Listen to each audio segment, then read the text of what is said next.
আসসালামু আলাইকুম, আশা করি আপনারা সকলেই ভালো আছেন। আপনাদের সামনে এই ভিডিওটা যাওয়ার কারণ হচ্ছে আপনি বিদেশে উচ্চশিক্ষার জন্য যেতে যাচ্ছেন এবং এই ভিডিওটা বিদেশে উচ্চশিক্ষা করতে যাওয়া প্রত্যেকটা স্টুডেন্টের জন্য অত্যন্ত গুরুত্বপূর্ণ। কারণ এই ভিডিওটাতে খুবই লম্বা একটা আলোচনা হবে নিয়ার অ্যাবাউট, আমি জানি না যখন আমি এই ভিডিওটা রেকর্ড করছি এটা কতক্ষণ হবে, তবে full video might be more than 30 to 40 minutes. আমাদের টপিক হচ্ছে যে একজন স্টুডেন্টের ভিসা হওয়ার পর থেকে শুরু করে বিদেশ যাওয়া পর্যন্ত তাকে কি করতে হয়। সাধারণত আমি যেই ধরনের ভিডিও বানাই সেগুলো হচ্ছে ভিসা হওয়ার আগে, অর্থাৎ ভিসা করতে কি করা লাগবে সেগুলো। এখন আমি আপনাদেরকে বলবো ভিসা হওয়ার পর থেকে আপনার করণীয় কি থাকতে পারে আপনার পছন্দের যে কোনো কান্ট্রিতে আপনি যেতে চান না কেন।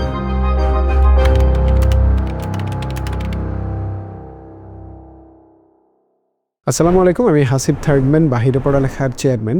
বাহিরে পড়ালেখা একটা গ্লোবাল স্টাডি অ্যাব্রড কনসালটেন্সি। মোর দেন 32+ কান্ট্রিতে আমরা আমাদের সার্ভিস প্রোভাইড করছি। এছাড়াও আমার একটা পরিচয় আছে, সেটা হচ্ছে আমি নিজেও একজন ইন্টারন্যাশনাল স্টুডেন্ট ছিলাম। আমি 2019 সাল থেকে সাউথ কোরিয়াতে পড়াশোনা করছিলাম এবং আমি আপনাদের জন্য এই ভিডিওটা আজকে যেটা বানাচ্ছি আরও একবার বলে নিলাম, অত্যন্ত গুরুত্বপূর্ণ একটা ভিডিও। এই ভিডিওটার পেছনে একটা স্টোরি আছে। আমি আমার প্রোফাইলে, আমাদের পেজে এবং হচ্ছে যে আমাদের গ্রুপে আমি একটা পোস্ট করেছিলাম যে ভিসা হওয়ার পর থেকে আপনাদের যাবতীয় যত ধরনের কোয়েশ্চেন থাকে, যত ধরনের প্রবলেম থাকে, এগুলোকে সলভ করার জন্য, এগুলোর অ্যান্সার করার জন্য আমি একটা ভিডিও বানাতে চাই।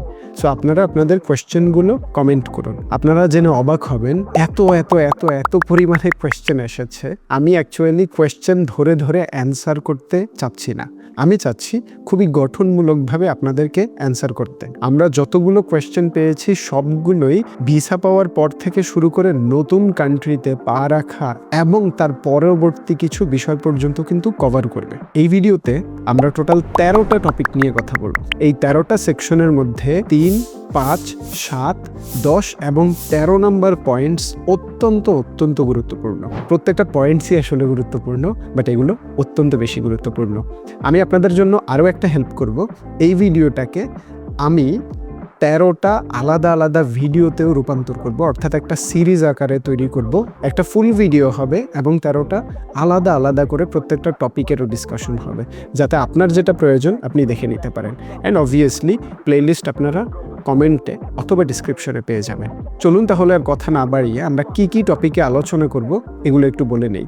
বলা বাহুল্য যে আমি একটা টোটাল শিট তৈরি করতে হয়েছে এই টোটাল প্রসেসটা আপনাদেরকে এক্সপ্লেইন করার জন্য। আমরা কথা বলবো ভিসা পরবর্তী সময়ে আমাদেরকে কি করতে হবে, টিকেটিং, কারেন্সি এক্সচেঞ্জ, মানি ব্যাকআপ এবং ক্যাশ ক্যারির ব্যাপারে। আমরা কথা বলবো লাগেজ প্রিপেয়ারিংয়ের বিষয়ে।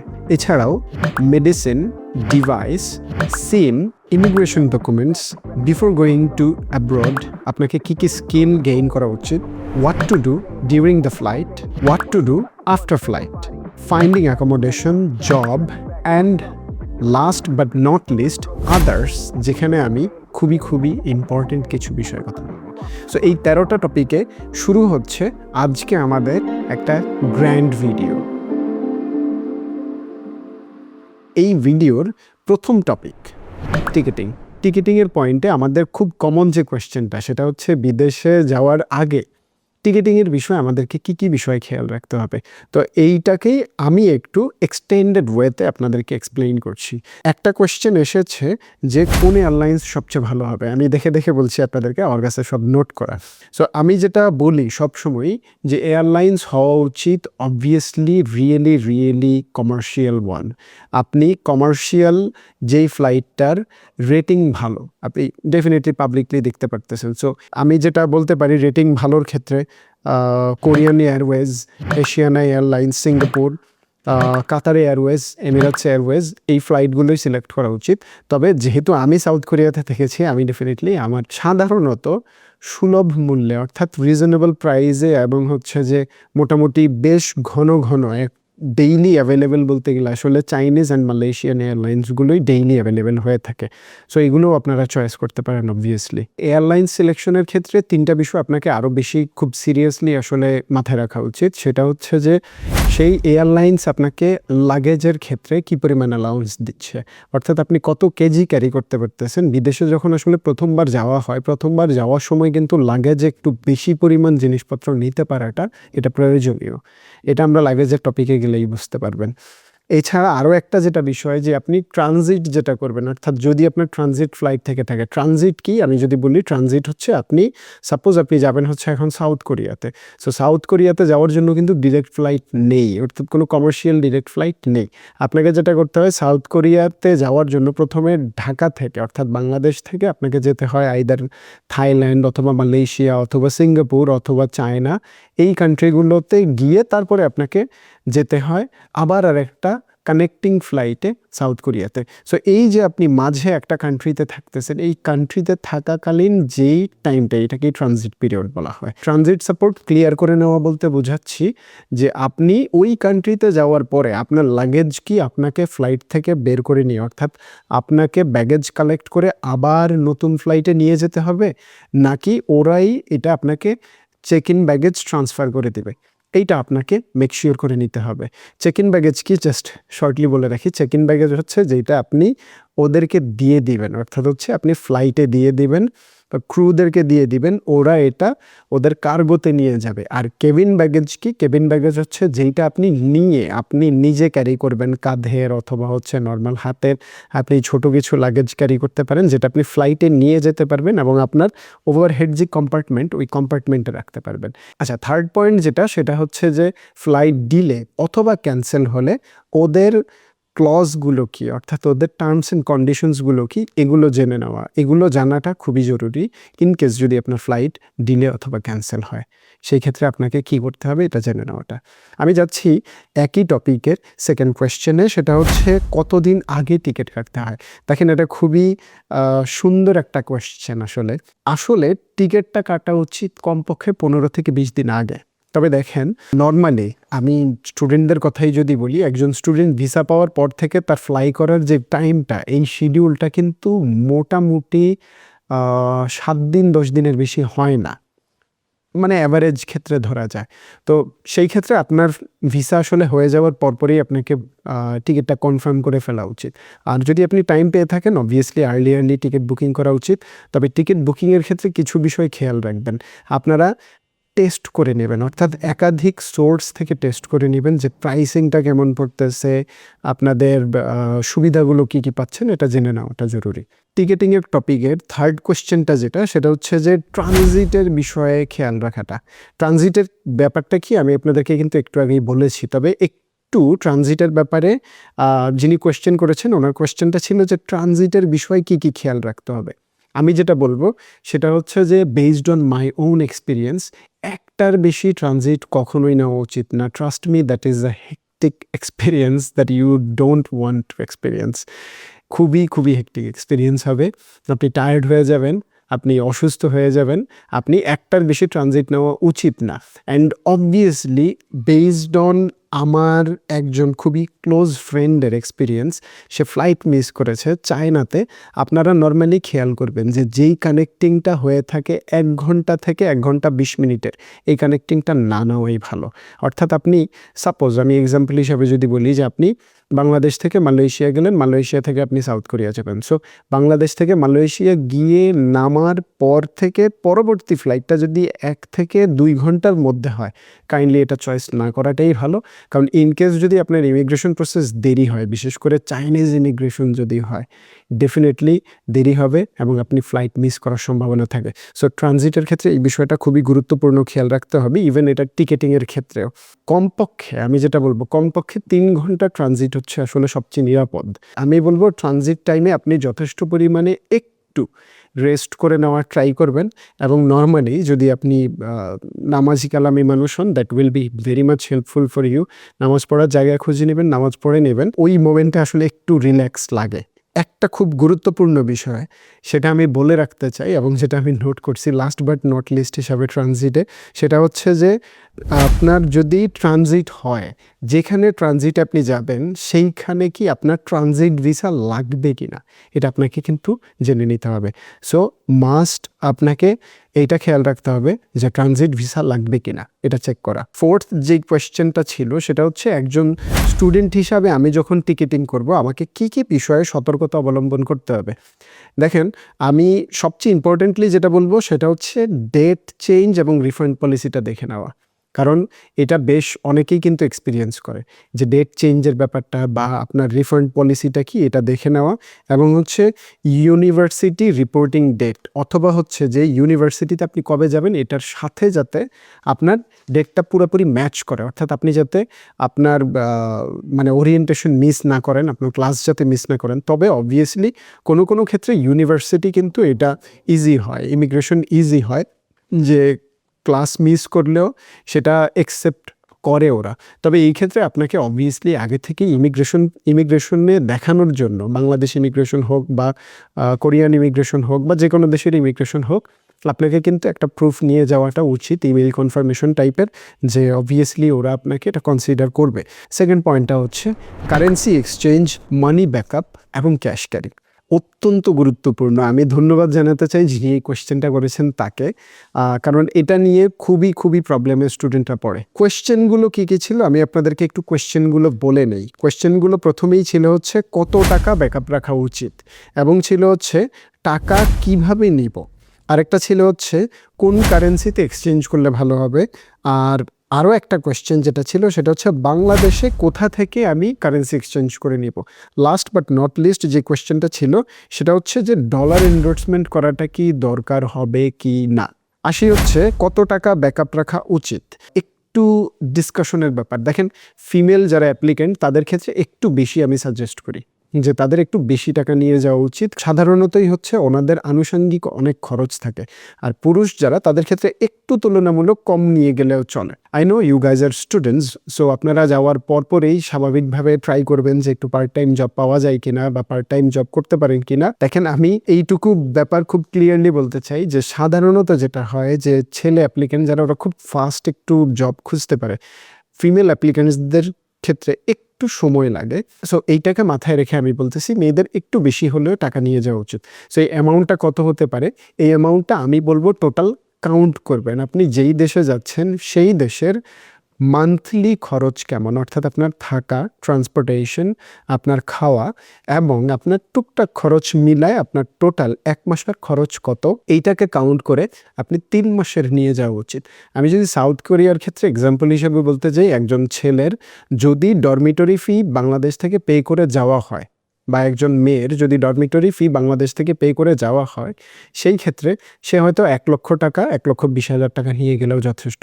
আর যদি ডরমিটরি বা আপনার থাকার অবস্থা বা আপনার অ্যাকোমোডেশন আপনি আগে থেকে পে না করে থাকেন, সেই ক্ষেত্রে আপনাকে কমপক্ষে 2 লক্ষ টাকা নিয়ে যাওয়া বা 2 লক্ষ টাকার অ্যারেঞ্জ করে রাখাটা উচিত। সেকেন্ড কোয়েশ্চেনটা হচ্ছে যে কিভাবে নিবেনের সবচেয়ে ভালো কম্বিনেশন হচ্ছে আসলে কিছু ক্যাশ, অর্থাৎ কিছু ক্যাশ আপনি নিয়ে যাওয়া। এবং এখনো পর্যন্ত স্টুডেন্টরা যেটা প্র্যাকটিসটা করতেছে না সেটা হচ্ছে ডেবিট কার্ড বা ক্রেডিট কার্ডের ইউজ করতেছে না। I do not promote credit card, but আমি বলতেছি যে ডেবিট কার্ডটা তারা ইউজ করতেছে না। মাল্টি কারেন্সি যে ডেবিট কার্ডটা আপনি চাইলেই নিয়ে নিতে পারেন ব্যাংকের সাথে কথা বলে। ওই কার্ডটা যদি আপনি ইউজ করেন, আপনি ইউজ করে যেই দেশে যাবেন সেই দেশ থেকেই আপনি ওই দেশের কারেন্সি উঠাই পারবেন। সো আপনি ট্রাই করবেন যে হচ্ছে এই কম্বিনেশনটা করে নিতে, যে কিছু ক্যাশ ইউএস ডলারে এবং কিছু মাল্টি কারেন্সি কার্ডে আপনি এন্ডোর্সমেন্ট করে নিয়ে যাওয়া। এরপরে যদি আমি বলি যে কোন কারেন্সিতে এক্সচেঞ্জ করবো, দেখেন আমি একটু আগেই কিন্তু বলে ফেলেছি যে USD is very much common. But আপনারা যদি ইউরোপে যান, অবভিয়াসলি ইউরো। আপনারা যদি সাউথ কোরিয়াতে যান, আই ডোন্ট থিঙ্ক সো যে আপনারা খুব কমনলি বাংলাদেশে কোরিয়ান ওয়ান পাবেন, বাট ইউএস ডলার পেলে ইউএস ডলার নিয়ে যাওয়া উচিত। আপনি যদি জাপানে যান, অবভিয়াসলি আপনাকে ইয়েন নিয়ে যাওয়া উচিত। যেই কোনো এশিয়ান কান্ট্রিতে যান, আপনাকে ডেফিনেটলি ওই কান্ট্রির কারেন্সিটা যদি অ্যাভেলেবেল থাকে সেটাই নিয়ে যাওয়া ভালো। তবে most common is US dollar. আর ভুল করেও কেউ বাংলাদেশি টাকা নিয়ে যাবেন না, কারণ নর্মালি যেটা হয় যে বাংলাদেশি টাকা ওখানে এক্সচেঞ্জ সাধারণত কোথাও কোনো ব্যাংকই সাধারণত করে না বা করে থাকে না। সো আপনি ট্রাবলে পড়ে যাবেন যে ওই টাকার আপনার থেকেও না থাকার মতো। আরেকটা কোয়েশ্চেন যেটা ছিল সেটা হচ্ছে যে বাংলাদেশে কোথা থেকে আমি কারেন্সি এক্সচেঞ্জ করে নেব। দেখেন, আমি যেটা বলি যে সবথেকে বেস্ট ওয়ে হচ্ছে ব্যাংক থেকে করা। ব্যাংক থেকে করলে আপনি একদম পারফেক্টলি লিগ্যাল প্রসিডিওর্স মেনটেন করে যাচ্ছেন। এছাড়া উই নো যে যেটা হয় যে আপনি নর্মালি মার্কেটে যেই কারেন্সি এক্সচেঞ্জের আলাদা কিছু দোকান বা কিছু সার্ভিস প্রোভাইডার থাকে, তাদের কাছে কিন্তু একটু হলেও ভালো সার্ভিস বা একটু হলেও ভালো পে পাওয়া যায়। সো আপনি সেখানেও ট্রাই করতে পারেন। তবে অবভিয়াসলি তারা যাতে অনুমোদিত মানি এক্সচেঞ্জ অফিস হয় বা অনুমোদিত মানি এক্সচেঞ্জ সার্ভিস প্রোভাইডার হয়ে থাকে। এবং একটা বিষয়, আপনি যেই কারেন্সিটা নিচ্ছেন সেই কারেন্সিটা কিভাবে জাল কিনা এটা চেক করতে হবে, এটা জেনে নেবেন। That is very much crucial. হচ্ছে লাস্ট বাট নট লিস্ট যে পয়েন্টটা ছিল সেটা হচ্ছে ডলার এন্ডোর্সমেন্ট করা দরকার হবে কি না। দেখেন, একজন মানুষ বাইরে যাওয়ার সময় সাধারণত সে $10,000 ক্যারি করতে পারে। $10,000 সমপরিমাণ যা হয় সেটা সে ক্যারি করতে পারে। তবে একজন মানুষ, বাংলাদেশের একজন ইন্ডিভিজুয়াল বা একজন নাগরিক $12,000 পর্যন্ত তার এন্ডোর্সমেন্ট করতে পারে। সো আপনি আপনার টিউশন ফি পাঠাচ্ছেন, টিউশন ফি পাঠানোর জন্য তো আপনাকে এন্ডোর্সমেন্ট করতে হয়েছে বা হবে। সো ওই এন্ডোর্সমেন্ট আপনি আলাদা করেছেন। কার্ড যদি আপনি নেন সেটার জন্য আপনি কত ডলার আপনি এন্ডোর্সমেন্ট করছেন বা কত কারেন্সি আপনি এন্ডোর্সমেন্ট করছেন সেটাও করবেন। রিমেইনিং যদি আপনার কিছু থাকে বা রিমেইনিং যদি আপনি ক্যাশ নেন তাহলে সেই ক্যাশটাও এন্ডোর্সমেন্ট করে নেবেন। দেখেন, আমি ব্যক্তিগতভাবে আমিও সামটাইমস হয়তো আমার এন্ডোর্সমেন্ট মিস করেছি, but the amount was very low. তবে আমি সাজেস্ট করি সাধারণত এন্ডোর্সমেন্ট করে নিয়ে যাওয়াটাই আপনার উচিত। Please get ready, get your pen and pencil. আপনাকে অবভিয়াসলি এটা নোট ডাউন করতে হবে যে লাগেজের ক্ষেত্রে আপনাকে কী করতে হবে।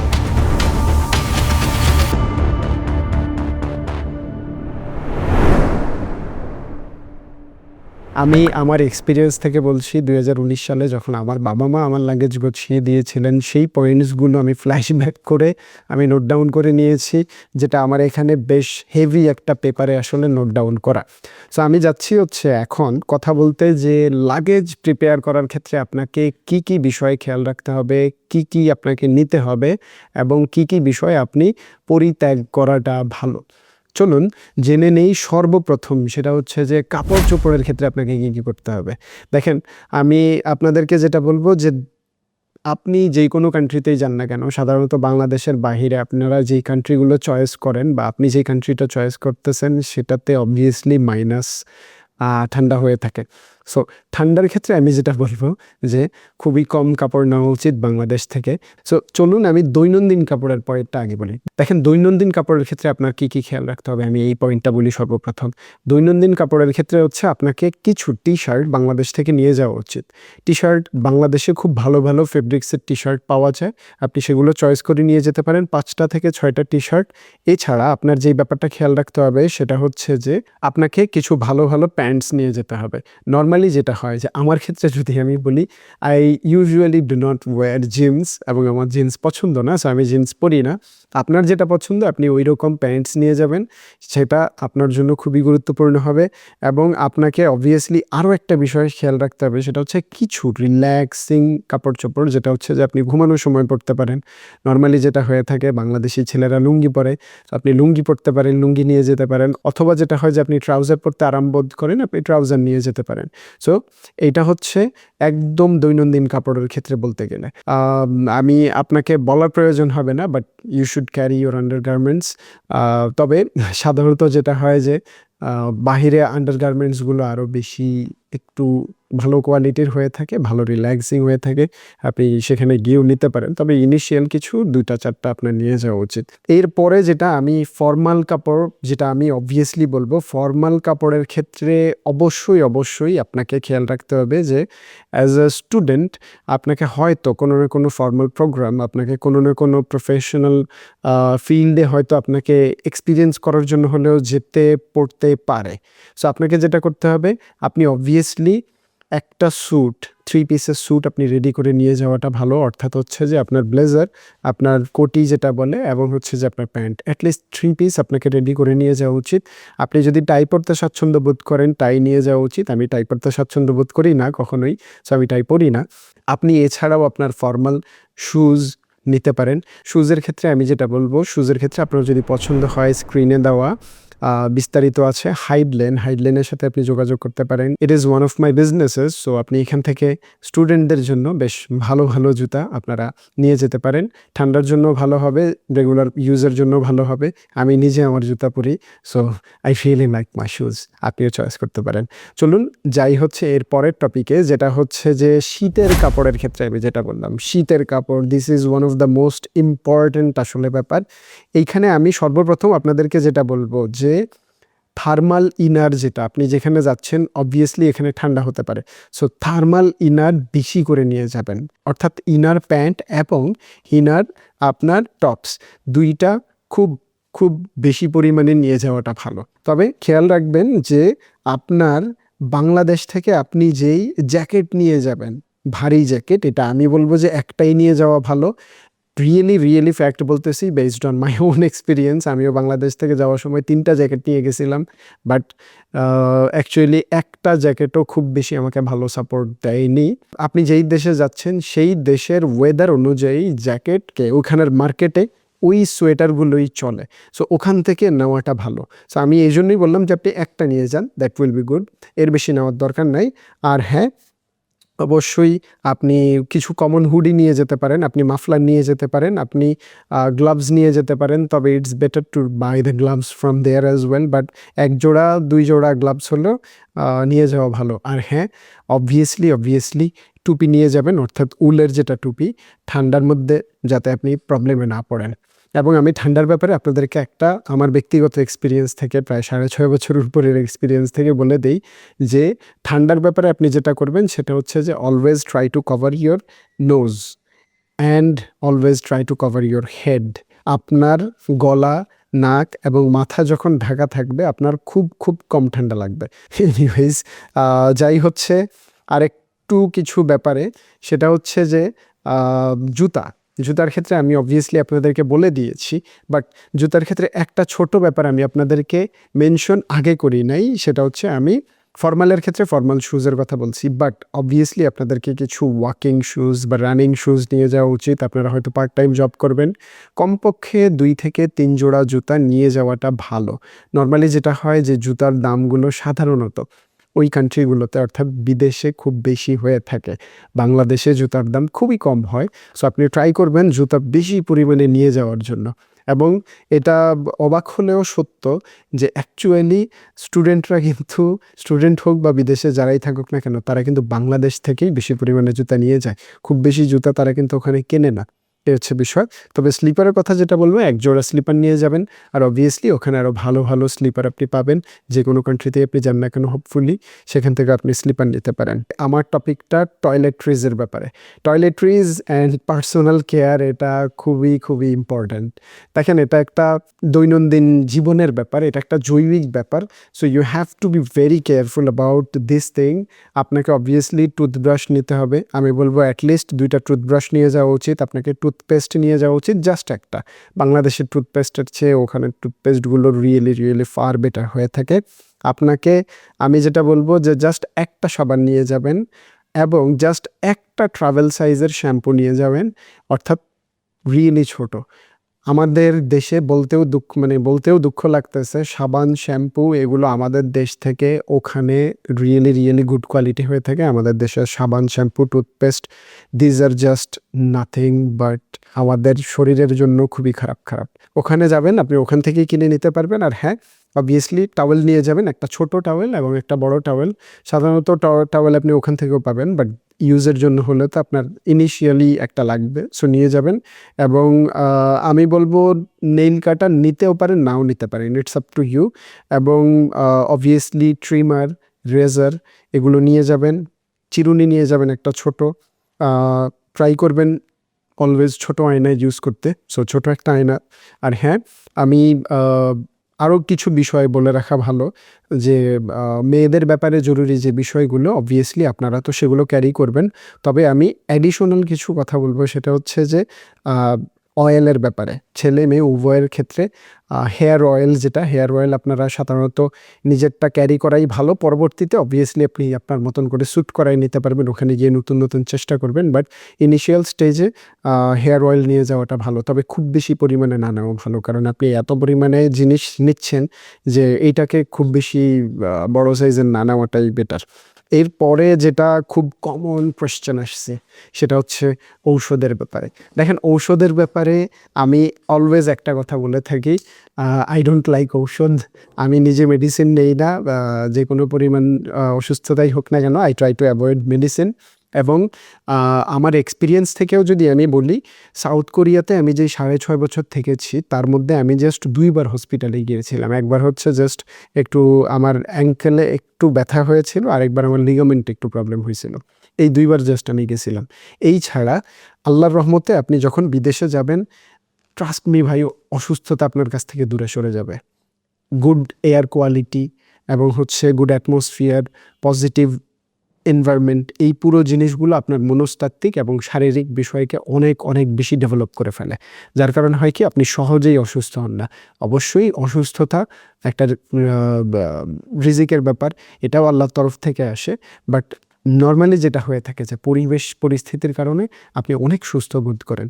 সো ডোন্ট বি সিরিয়াস যে আপনাকে অনেক ঔষধ নিয়ে যেতে হবে, তবে কারোর যদি স্পেসিফিক কোনো মেডিকেশন থাকে, মেডিকেশনের ক্ষেত্রে you should really carry your prescription as well as your medicines. তবে খুবই ইম্পর্টেন্ট কিছু বিষয় আমি আপনাকে যেটা বলবো, যে কমন মেডিসিন যেগুলো, অর্থাৎ প্যারাসিটামল, গ্যাস্ট্রিকের বা ঠান্ডা কাশির, অ্যালার্জির, যদি কোনো ঔষধ লেগে থাকে খুবই অল্প পরিমাণে নেবেন, খুব বেশি নেওয়ার প্রয়োজন নাই। নর্মালি যেটা হয় যে বিদেশে টাইরিনল বা এই টাইপের প্যারাসিটামল ওদেরও থাকে, সো আপনি ওখান থেকেও নিতে পারবেন প্রয়োজন হলে, এবং এগুলো খুব কমনলি সেল করে, এগুলোর জন্য আপনাকে একদম ডাক্তার কাছে যেতে হয় না বিদেশে গিয়ে, সো এগুলো আপনি নিতে পারেন।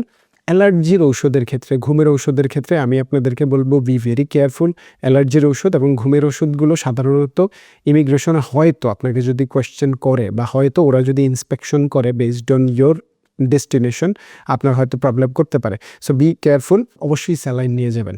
আমি এটা বলবো আপনাদেরকে, স্যালাইনটা আপনাদেরকে ইভেন ডে 1 ডে 2তে অনেক হেল্প করবে, কারণ আপনি নতুন একটা কান্ট্রিতে গিয়ে অনেক এক্সস্টেড ফিল করবেন, টায়ার্ড ফিল করবেন, স্যালাইন আপনাকে অনেক অনেক বেশি হেল্প করবে। আর এছাড়াও হচ্ছে যে ব্যান্ডেজ, অ্যান্টিসেপটিক ক্রিম এবং ভিটামিন বি, সি, এই রিলেটেড যদি আপনি কোনো ওষুধ নিতে চান, নট এক্স্যাক্টলি ঔষধ, আই মিন যদি কোনো আদার্স কিছু নিয়ে যেতে চান সেটাও আপনি নিতে পারেন। এর পরের প্রশ্নটাতে যাই, সেটা হচ্ছে যে খাবার দাবার এবং মুদি সামগ্রী বা গ্রোসারিজের মধ্যে আপনাকে কি কি নিতে হবে। দেখেন, এটা খুবই ইম্পর্টেন্ট একটা টপিক। আমি হাসতেছি, হাসার একটা কারণ আছে। আমাদের মশলা, আমাদের চাল খুবই আনঅ্যাভেলেবল বিদেশে, খুবই unavailable, so you have to be very very much careful about this. আমি সর্বপ্রথম আপনাকে বলবো যে চিনি গুঁড়া চাল নিয়ে যাওয়ার জন্য। আমি যদি বাস্তব কথা বলতে যাই, বাংলাদেশে চিনি গুঁড়া চালের দাম 1 কেজি হয়তো বর্তমান বাজার মূল্যে 160 টাকা বা 150 টাকা হতে পারে, বাট সাউথ কোরিয়াতে 1 কেজি চিনি গুঁড়া চাল, অর্থাৎ পোলাওয়ের চাল, এর দাম হচ্ছে কমপক্ষে বাংলাদেশি টাকায় বলতে গেলে 1000 বা 1150 এরকম দাম পড়বে আপনার জাস্ট 1 কেজি। সো অনেক অনেক বেশি দাম। আপনারা ট্রাই করবেন যে অ্যাটলিস্ট 7-8 কেজি যদি পসিবল হয় চিনি গুঁড়া চাল নিয়ে যাওয়ার জন্য, কারণ এটা আপনার লং টাইমের জন্যই লাগবে। এবং হচ্ছে যে মসুর ডাল, মুগ ডাল অল্প পরিমাণে কিছু নিয়ে যাবেন। মুড়ি, চিড়া, আমি খুব বেশি মুড়িটা প্রেফার করব না, তবে চিড়ার ক্ষেত্রে আমি বলবো কিছু পরিমাণে নিয়ে যাওয়া ভালো, কারণ সামটাইমস ইনিশিয়ালি প্রথম দিকে আপনার হয়তো লাগতে পারে। এরপরে যেটা, যে চানাচুর, ডাল ভাজা বা বিস্কিট, এটা যদি আপনার পছন্দের হয়ে থাকে you can carry, but I do not recommend, কারণ আপনার অনেক জিনিস লাগেজে হয়ে যাবে। আমরা এখনও লাগেজের প্রায় 2 পাতা এখনও বাকি, মাত্র 2 পাতা শেষ করছি আমাদের নোটের। এরপরে যদি বলি যে মশলার ক্ষেত্রে আপনাকে কি করতে হবে, ও রিয়েলি ইম্পর্টেন্ট। মশলা, হলুদ গুঁড়া based on your own preference. আমি ব্যক্তিগতভাবে হলুদ গুঁড়া পছন্দ করি না, আমি হলুদ খাই না, সো আমি হলুদ নেই না। আপনার পছন্দ হলে আপনি নিতে পারেন, মরিচ গুঁড়া ভেরি ইম্পর্ট্যান্ট, মরিচ গুঁড়া নিয়ে যাবেন। ধনে পাতার যেই গুঁড়ো থাকে বা ধনে গুঁড়া যেটা বলা হয় ওটাও নিয়ে যাবেন। পাঁচফোড়ন নিয়ে যাবেন, শুকনো মরিচ নিয়ে যাবেন। শুকনো মরিচ নর্মালি যেটা হয় যে আমরা বাংলাদেশি আসলে, সো একটু আলুর ভর্তা বা একটু ভর্তা জাতীয় খাবার আমাদের পছন্দ। সো এই জন্যই আসলে শুকনো মরিচটা সাধারণত প্রয়োজন হবে। এবং খেয়াল রাখবেন বিদেশের মরিচগুলো খুব বেশি কিন্তু আসলে ঝাল হয় না। আমাদের মরিচগুলো, আমাদের দেশি মরিচগুলো যেমন একটু খুব ভালো ফ্লেভার হয় এবং খুব ঝাল হয় না ওই রকম। আমি ঝাল খেতে পছন্দ করি, কাঁচা মরিচের ঝালটা আমি খেতে পছন্দ করি। সো ওই জন্য আমি বললাম আপনারা ওইরকম প্রেফার করতে পারেন। এবং কেউ যদি একটু নাগা মরিচ বা বোম্বাই মরিচ টাইপের পছন্দ করেন, রিয়েলি গুড, সেটাও আপনারা ক্যারি করতে পারেন। এর মধ্যে আমার একটা কোয়েশ্চেন যেটা পার্সোনালি আমার কাছে আসছিল সেটা হচ্ছে যে আমি যদি চাই আমি কি কোনো সিডস নিয়ে যেতে পারি কিনা। অর্থাৎ হচ্ছে যে আমি চাই যে ওই দেশে গিয়ে আমি টবে আমার মতো করে আমি একটু দেশি মরিচের গাছ লাগাবো বা দেশি টমেটোর গাছ লাগাবো, এরকম। That's good, I really like your spirit, যিনি আমাকে এই কোয়েশ্চেনটা করেছেন। বাট খেয়াল রাখবেন কোনো কোনো দেশে সাধারণত সিডস নিয়ে যাওয়াটা মানা। যেমন অস্ট্রেলিয়াতে আপনি সিডস নিতে পারবেন না, টোটালি নিতে পারবেন না। এবং কোরিয়ার ক্ষেত্রে যদি বলা হয়, কোরিয়া কখনো কখনো প্রবলেম করে যখন মাঙ্কি পক্স বা এই রিলেটেড বিভিন্ন ভাইরাল টপিক চলতে থাকে, তখন তারা এটা মানা করে, তখন ডিসকারেজ করে। আদারওয়াইজ আপনি নিতে পারেন অবশ্যই। আর এছাড়া হচ্ছে যে আমি যেটা বলবো, আই ডোন্ট নো, আপনারা অনেকে পছন্দ নাও করতে পারেন, বাট শুটকি নিয়ে যেতে পারেন। That is very much uncommon, পাওয়া যায় না সহজে। সো লং টাইমের জন্য আপনি বিদেশে যাচ্ছেন, আপনি আপনার দেশি খাবার পছন্দের যদি মিস করেন সেটা নিয়ে যেতে পারেন। আচার নিয়ে যেতে পারেন, তবে অবভিয়াসলি লিক প্রুফ বোতলে নেবেন, কারণ যাতে আপনার লাগেজ না ভরে যায়। আনফর্চুনেটলি আমার একজন ফ্রেন্ড, ওর টোটাল লাগেজেই আসলে আচার নিয়ে গেছিলো, তেলে একদম ভরে গেছে, এবং ওর অন্যান্য অনেক জিনিস মশলাপাতিতেও আচারের তেলে ভরে গেছে। সো খেয়াল রাখবেন। আর হ্যাঁ, কাঁচা খাবার যেগুলো ফল জাতীয়, এগুলো না নেওয়াটাই ভালো। আমি যদি আমার একটা মজার এক্সপিরিয়েন্স আপনাদেরকে বলি, আমার দাদার বাড়ির একটা পেয়ারা গাছ, সেটা খুবই খুবই খুবই ভালো স্মেলের, এত সুগন্ধ, এত সুঘ্রাণ। সেই পেয়ারাগুলা অনেকগুলো আমার মা আমাকে দিছিল। আমি কখনোই আসলে কাঁচা খাবার নেই না, জাস্ট ওই একবার নিছিলাম। আনফর্চুনেটলি এয়ারপোর্টে আমাকে রাখতেই দেয় নাই, মানে নিতেই দেয় নাই, এয়ারপোর্টে আটকাইলো সাউথ কোরিয়াতে। এবং মজার ব্যাপার হচ্ছে আমি ওনাকে বললাম যে আমি খেয়ে ফেলি, মানে ওখানে মোটামুটি 7-8টার মতন পেয়ারা ছিল। আমি বললাম যে দেখো এগুলো আমার খুবই পছন্দের এবং আমি এটা খেয়ে ফেলি। সে বলতেছে কোনোভাবেই হবে না, স্ট্রিক্টলি সে আমাকে না করে দিল। সো এইটা কখনো কখনো প্রবলেম হয়ে থাকে, সো বি কেয়ারফুল। আর এছাড়া আমি যেই কথাগুলো আপনাদেরকে বলবো যে ইলেকট্রনিক্সের ব্যাপারে, অবভিয়াসলি ইলেকট্রনিক্সের ব্যাপারে আরেকটা পয়েন্টস আছে, বাট আমি এখানে কোয়াইট স্মল ওয়েতে আমি আপনাদেরকে বলছি। মোবাইল ফোন অবভিয়াসলি আপনি নেবেন, আপনার ল্যাপটপ নেবেন, ল্যাপটপের চার্জারটা নিতে ভুলবেন না। এবং মোবাইল চার্জার আমি যেটা বলবো যে ইন্টারন্যাশনাল প্লাগ অ্যাডাপ্টার যেগুলো, অর্থাৎ একটা প্লাগ থেকে আপনি বিভিন্ন ধরনের প্লাগ যাতে হয় এরকম নিয়ে যাওয়াটা খুবই জরুরি। মাল্টি প্লাগ নেওয়া জরুরি। এবং হচ্ছে যদি আপনার হেডফোন নেওয়ার থাকে, অবভিয়াসলি হেডফোন নেবেন। I don't need to guide this generation for headphone, everyone is use to headphone, so obviously আপনি নেবেন। আর হ্যাঁ, পাওয়ার ব্যাঙ্ক যদি নেওয়ার প্রয়োজন হয় অবভিয়াসলি পাওয়ার ব্যাঙ্কও নেবেন। পাওয়ার ব্যাঙ্কের ক্ষেত্রে মাস্ট আপনাকে যেটা করতে হবে, পাওয়ার ব্যাঙ্কটা নিতে হবে কেবিন ব্যাগেজে। কেবিন ব্যাগেজ কি আমি এই ভিডিওর শুরুতেই একবার বলে দিয়েছি, তাও এই পয়েন্টসের লাস্টে আমি আরেকবার বলে দিব। এখন আসি হচ্ছে আরেকটা পয়েন্ট, সেটা হচ্ছে ডকুমেন্টস। আই ডোন্ট নো আপনারা নোট ডাউন করতেছেন কিনা, please note it down, everything আপনাদের জন্য কাজে দিবে। ডকুমেন্টসের ক্ষেত্রে আমি যেটা বলবো বারবার চেক করবেন, খুবই জরুরি, খুবই জরুরি, খুবই জরুরি। কেয়ারলেস হবেন না, ডকুমেন্টস খুবই ইম্পর্টেন্ট। ডকুমেন্টসের ক্ষেত্রে আপনাকে আপনার পাসপোর্ট, আপনার ভিসা কপি বা ভিসা যদি স্টিকারে না থেকে থাকে, আলাদা থাকে, সেটা আপনি ক্যারি করতেছেন কিনা, university offer letter, tuition fee receipt, academic সার্টিফিকেটের কপিগুলো আপনি নিয়ে যেতে পারেন। আপনার ঠিকানা ওখানের, আপনার কন্ট্যাক্ট নাম্বার আলাদা করে আপনি লিখে নিতে পারেন। এবং হচ্ছে যে আপনার বুকিং স্লিপ রিলেটেড যদি কিছু থেকে থাকে সেটাও আপনি নিতে পারেন, এবং সেটাও নেওয়াটা খুবই জরুরি। আপনি 8 থেকে 10 কপি পাসপোর্ট সাইজ ছবি নিয়ে যেতে পারেন, Bangladeshi size, as well as আপনি যেই কান্ট্রিতে যাচ্ছেন সেই কান্ট্রির সাইজে। কারণ নর্মালি যেটা হয়ে থাকে কোরিয়ার ক্ষেত্রেও যদি আমি আপনাকে বলি, কোরিয়াতে আপনি যাওয়ার পরে আপনার প্রপার ব্যাকগ্রাউন্ড এবং সব কিছু কোরিয়ান সাইজ অনুযায়ী মেনটেন করে আপনার কিন্তু এলিয়েন রেজিস্ট্রেশন কার্ড বা রেসিডেন্স কার্ডের জন্য কিন্তু আপনাকে ছবি দিতে হয়। সো বাড়তি ছবি নিয়ে যাবেন, এটা হচ্ছে বিষয়। আর হ্যাঁ, সফট কপি করতে বলবেন না। সফট কপি কি? সফট কপি হচ্ছে স্ক্যান কপি। স্ক্যান কপি মানে এইটা না যে মোবাইল দিয়ে স্ক্যান করবেন। স্ক্যান কপি বলতে হচ্ছে রিয়েলি একটা ভালো স্ক্যানার দিয়ে প্রপারলি স্ক্যান করে সেটাকে আপনার গুগল ড্রাইভে বা হচ্ছে আপনার ইমেইলে স্ক্যান করে রাখা, এটা খুবই জরুরি।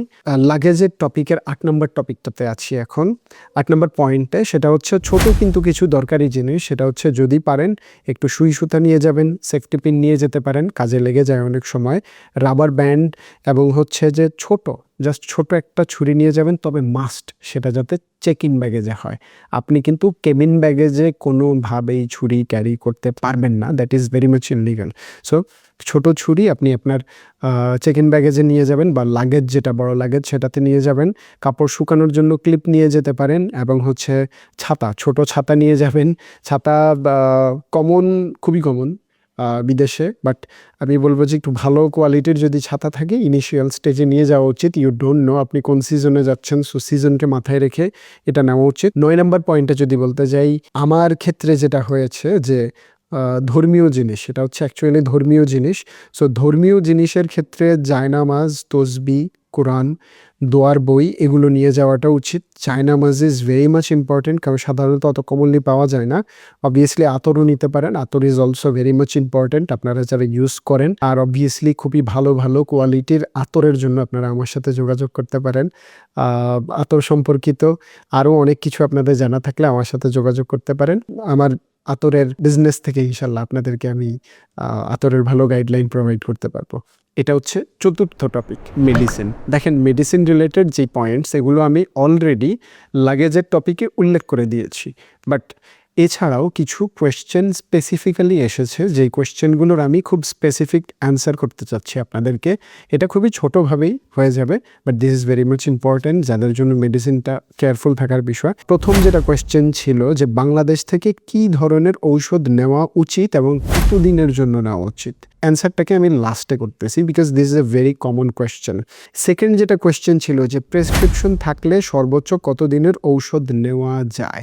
প্রেসক্রিপশন যদি থেকে থাকে, বি কেয়ারফুল। প্রেসক্রিপশনে ডাক্তার আপনাকে যত দিনের জন্য মেডিকেশন দিয়েছে অত দিনের জন্যই আপনি নিতে পারবেন, এর বাহিরে আপনি নিতে পারবেন না। থার্ড যেটা কোয়েশ্চেন, যে কোনো নির্দিষ্ট ঔষধের উপর কি রেস্ট্রিকশন আছে, যেমন অ্যালার্জির ঔষধ, ঠান্ডা কাশির ঔষধ, জ্বরের ঔষধ, ঘুমের ঔষধ। দেখেন, জ্বরের ঔষধের ক্ষেত্রে খুব বেশি না থাকলেও অ্যালার্জি, ঠান্ডা কাশি এবং ঘুমের ঔষধের ক্ষেত্রে কিন্তু রেস্ট্রিকশন আছে, থেকে থাকে।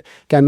কারণ এগুলো ঔষধ এবং নেশাজাত দ্রব্য kind of similar as far my knowledge on chemistry. So কিছুটা বি কেয়ারফুল। আপনার ঔষধগুলোর ব্যাপারে কোনো ইমিগ্রেশন রিলেটেড রেস্ট্রিকশন আছে কিনা সেটা গুগল করে নেবেন। এখন আসি হচ্ছে প্রথম যে কোয়েশ্চেনটার অ্যান্সার করা বাকি ছিল, সেটা হচ্ছে বাংলাদেশ থেকে কী ধরনের ঔষধ নেওয়া উচিত এবং কতদিনের জন্য। সো বাংলাদেশ থেকে আপনার যেই ঔষধগুলো নেওয়া উচিত এবং কতদিনের জন্য যদি আমি বলতে যাই, আমি লাগেজ রিলেটেড যেই পয়েন্টটা ছিল সেটাতে উল্লেখ করেছি।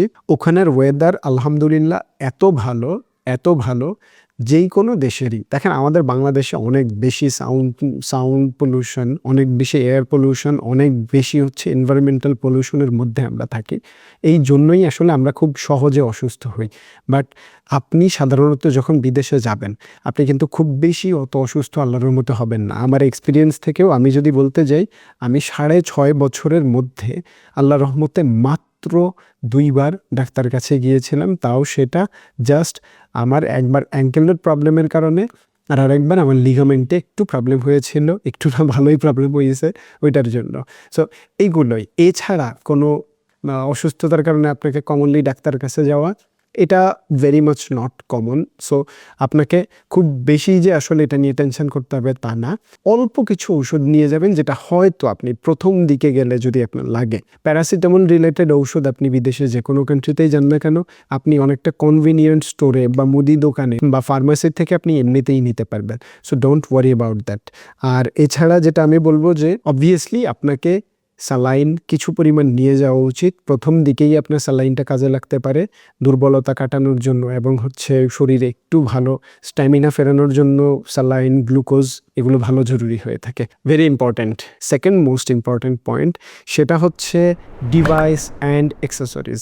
Let's talk about device and accessories. কী কী কোয়েশ্চেনগুলো ছিল আমি কোয়েশ্চেনগুলো শুরুতে একবার পড়ে নেই।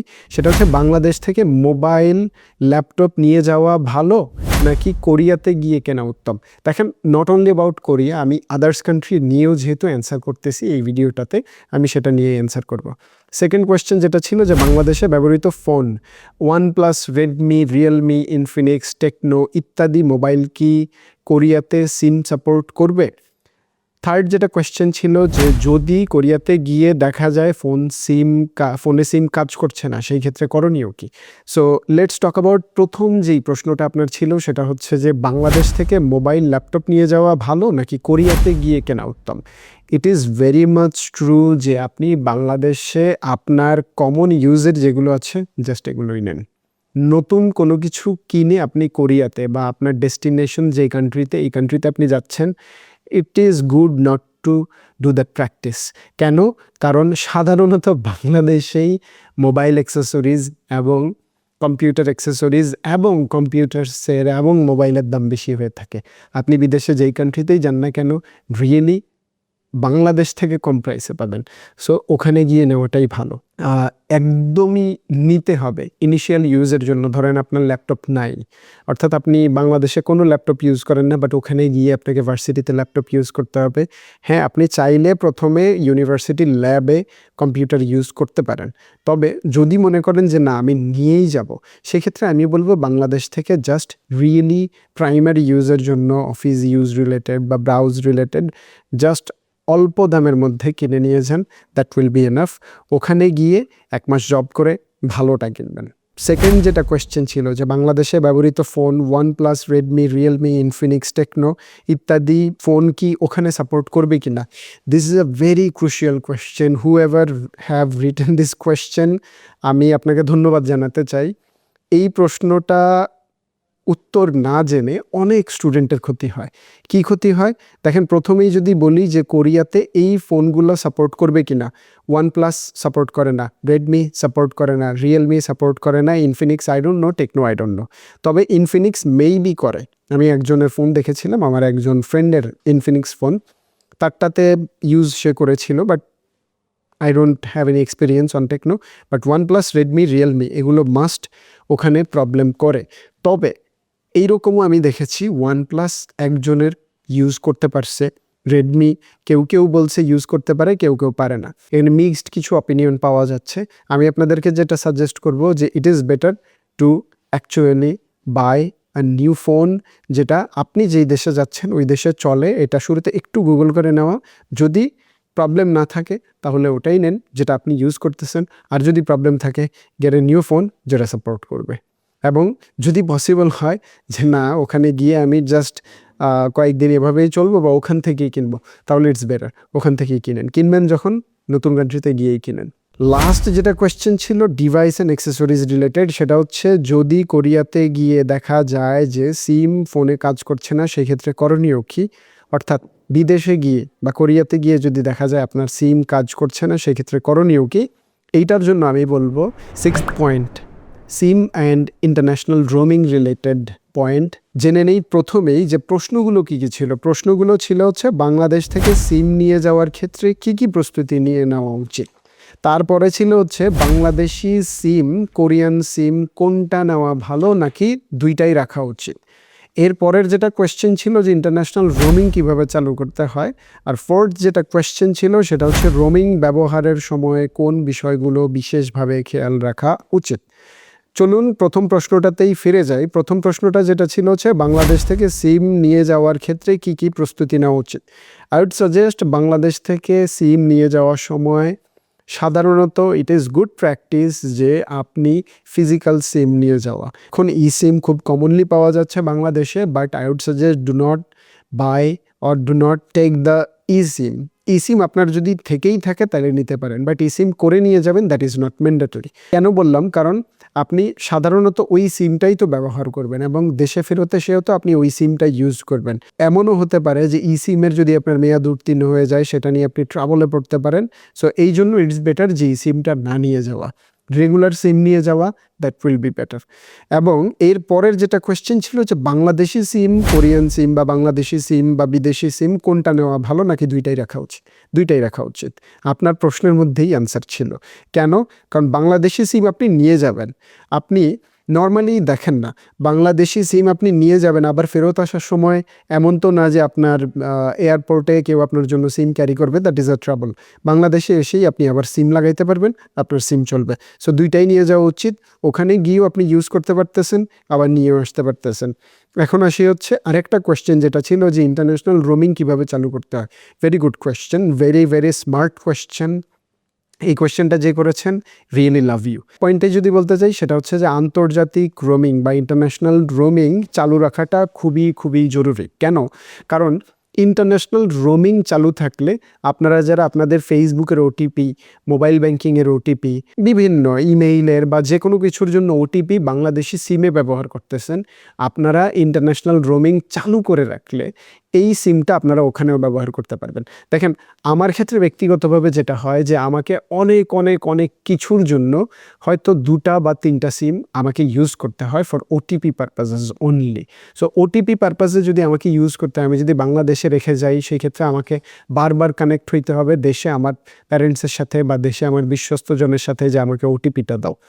এর থেকে বেটার আমি যদি ইন্টারন্যাশনাল রোমিং অন করে নিয়ে যাই, ওখানে গিয়ে আমার সিমটা চালু থাকে, আমি ওটিপি নিজেই পাচ্ছি। এবং এই ক্ষেত্রে দেখেন, ওটিপি পাওয়ার জন্য, মেসেজ পাওয়ার জন্য আপনার কিন্তু কোনো খরচ যাচ্ছে না, জাস্ট ইন্টারন্যাশনাল রোমিংটা চালু থাকলেই হয়। আপনি যদি ইন্টারন্যাশনাল রোমিংয়ের ডেটা অফ করে রাখেন, অর্থাৎ ডেটা রোমিং অফ করে রাখেন, ইন্টারনেট অফ করে রাখেন, আপনাকে কিন্তু পেমেন্ট করতে হয় না। তবে মেসেজ ফিরতি দেওয়ার ক্ষেত্রে আপনার চার্জেস প্রযোজ্য হবে এবং কল রিসিভ করলেও কিন্তু আপনার টাকা কাটবে। কল করলেও যেমন টাকা কাটবে, কল রিসিভ করলেও টাকা কাটবে, এবং that is a very very very big amount. So do not ever receive any call.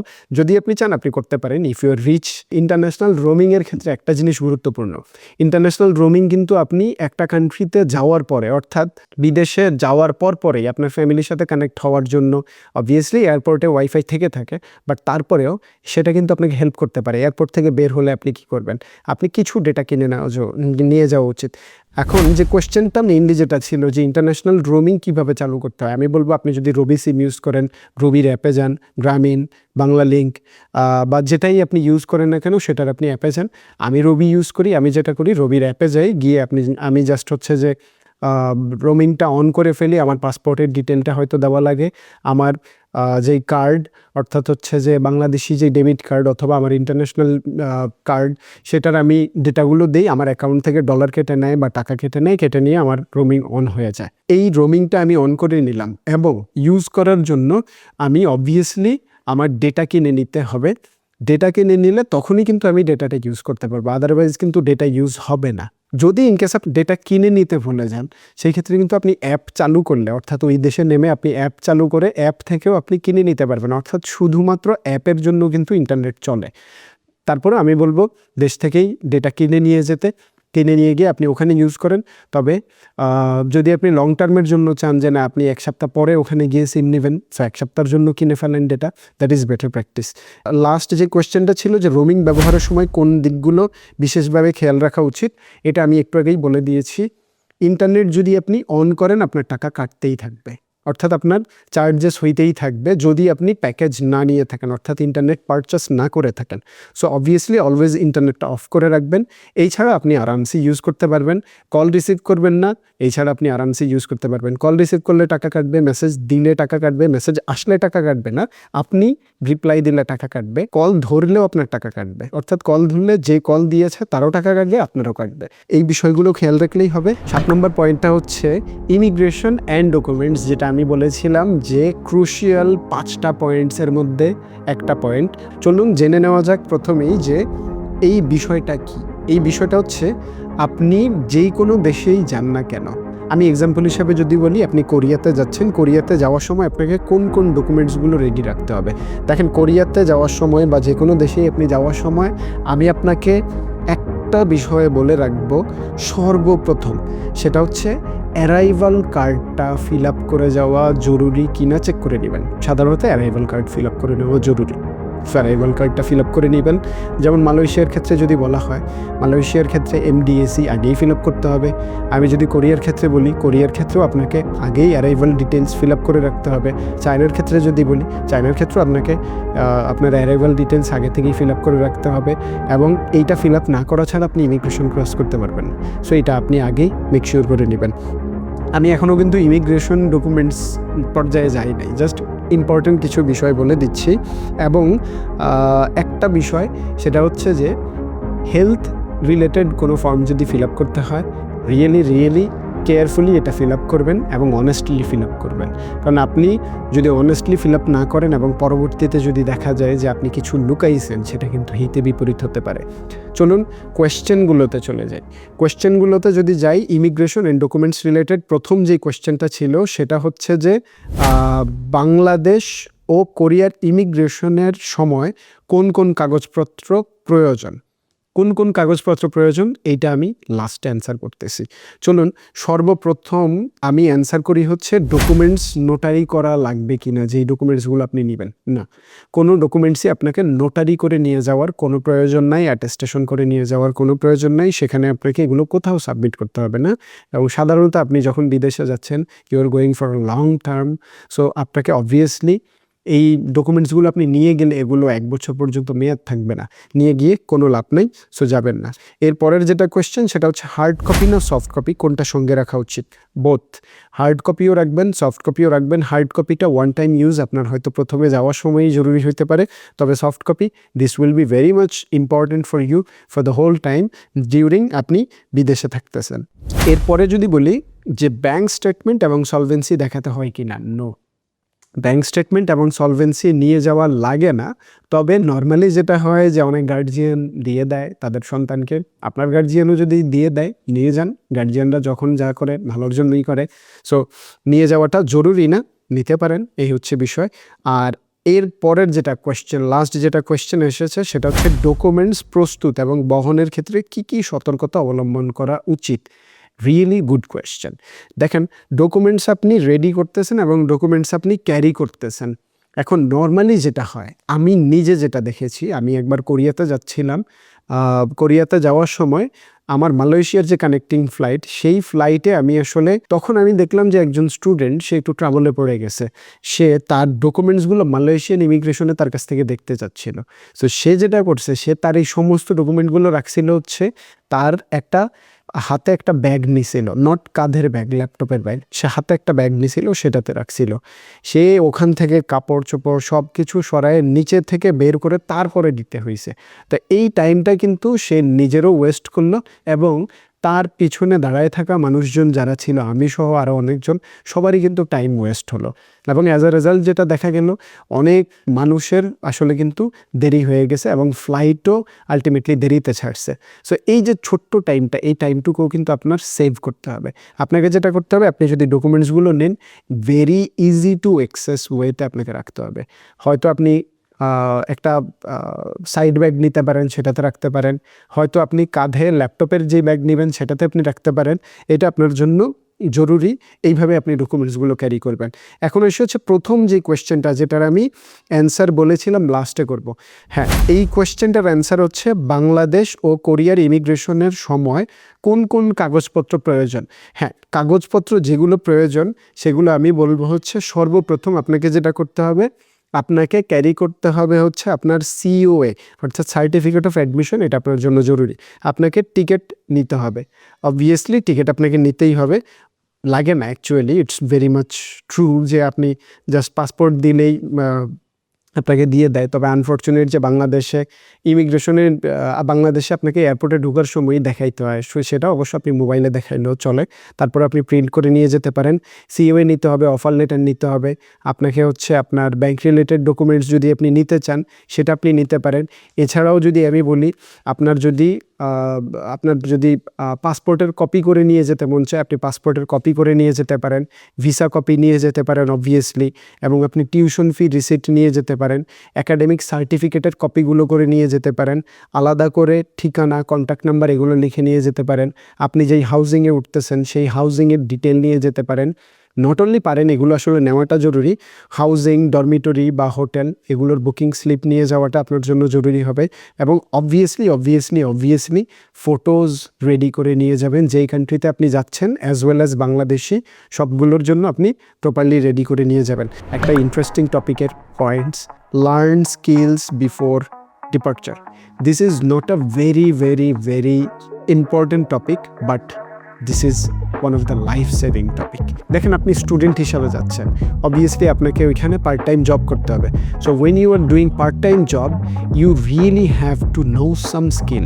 আপনি যদি ভালো স্কিল পারেন, সেটা ল্যাঙ্গুয়েজ হোক, সেটা হার্ড স্কিল হোক বা সফট স্কিল হোক, যেটাই হোক না কেন, যেই কোনো ধরনের স্কিলই কিন্তু আপনাকে একটা সেভিয়র হিসাবে কাজ করবে। আমি শুরুতেই বলে রাখি কোয়েশ্চেনগুলো কী কী ছিল। কোশ্চেনগুলো ছিল বিদেশে বা কোরিয়াতে যাওয়ার আগে কোন কোন স্কিল শিখে গেলে সুবিধা হবে, কোন স্কিলগুলো থাকলে পার্ট টাইম জব পাওয়া সুবিধা হবে, বারিস্তা, ড্রাইভিংয়ের মতন শর্ট কোর্স কতটা গুরুত্বপূর্ণ, কোরিয়ান ভাষা শেখাটা কতটা জরুরি এবং মিনিমাম কতটুকু জানা উচিত।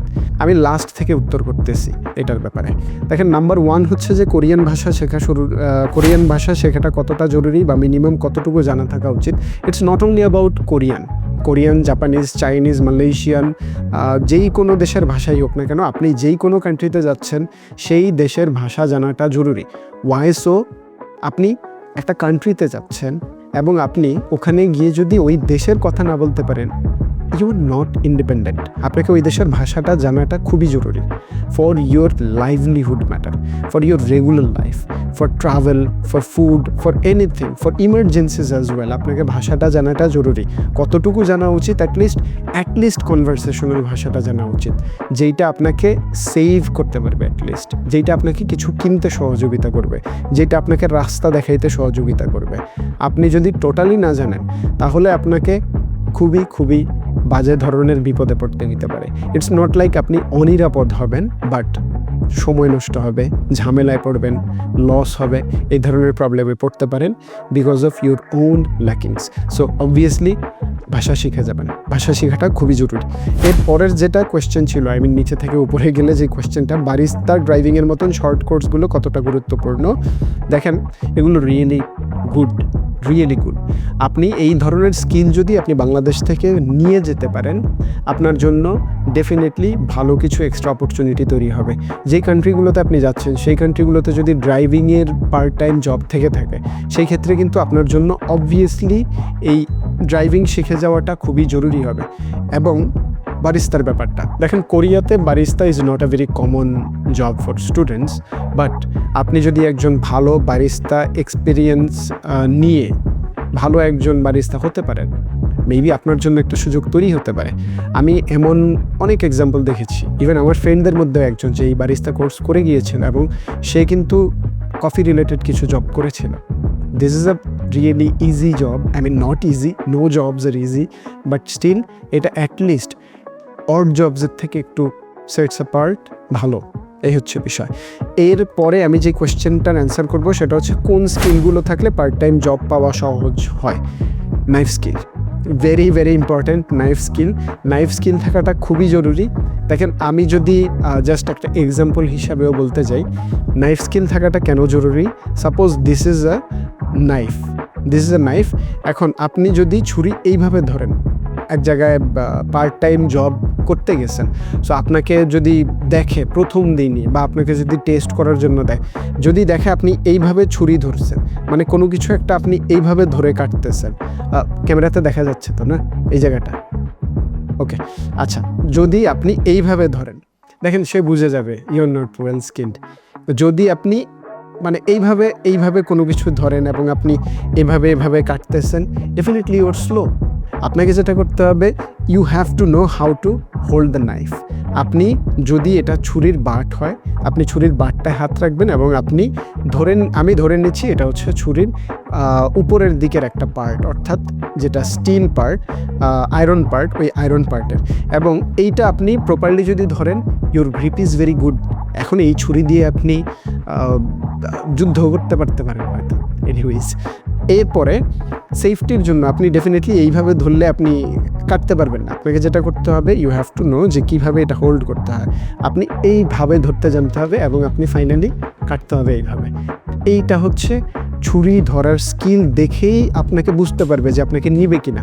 So what I mean to say is, this makes your life easier.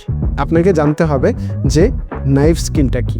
আপনাকে সবজি কাটতে জানতে হতে পারে, আপনাকে কিছুটা কাজ অ্যাটলিস্ট জানতে হবে। দেখেন, আই নো আপনি বাংলাদেশে কখনোই কিছু করেন নাই। আমি ব্যক্তিগতভাবে যদি বলি, আমি এখনও বাংলাদেশে সামটাইমস আমি আমার মায়ের হাতে খাই, এবং মায়ের হাতে খাইতেই আমরা স্বচ্ছন্দ বোধ করি।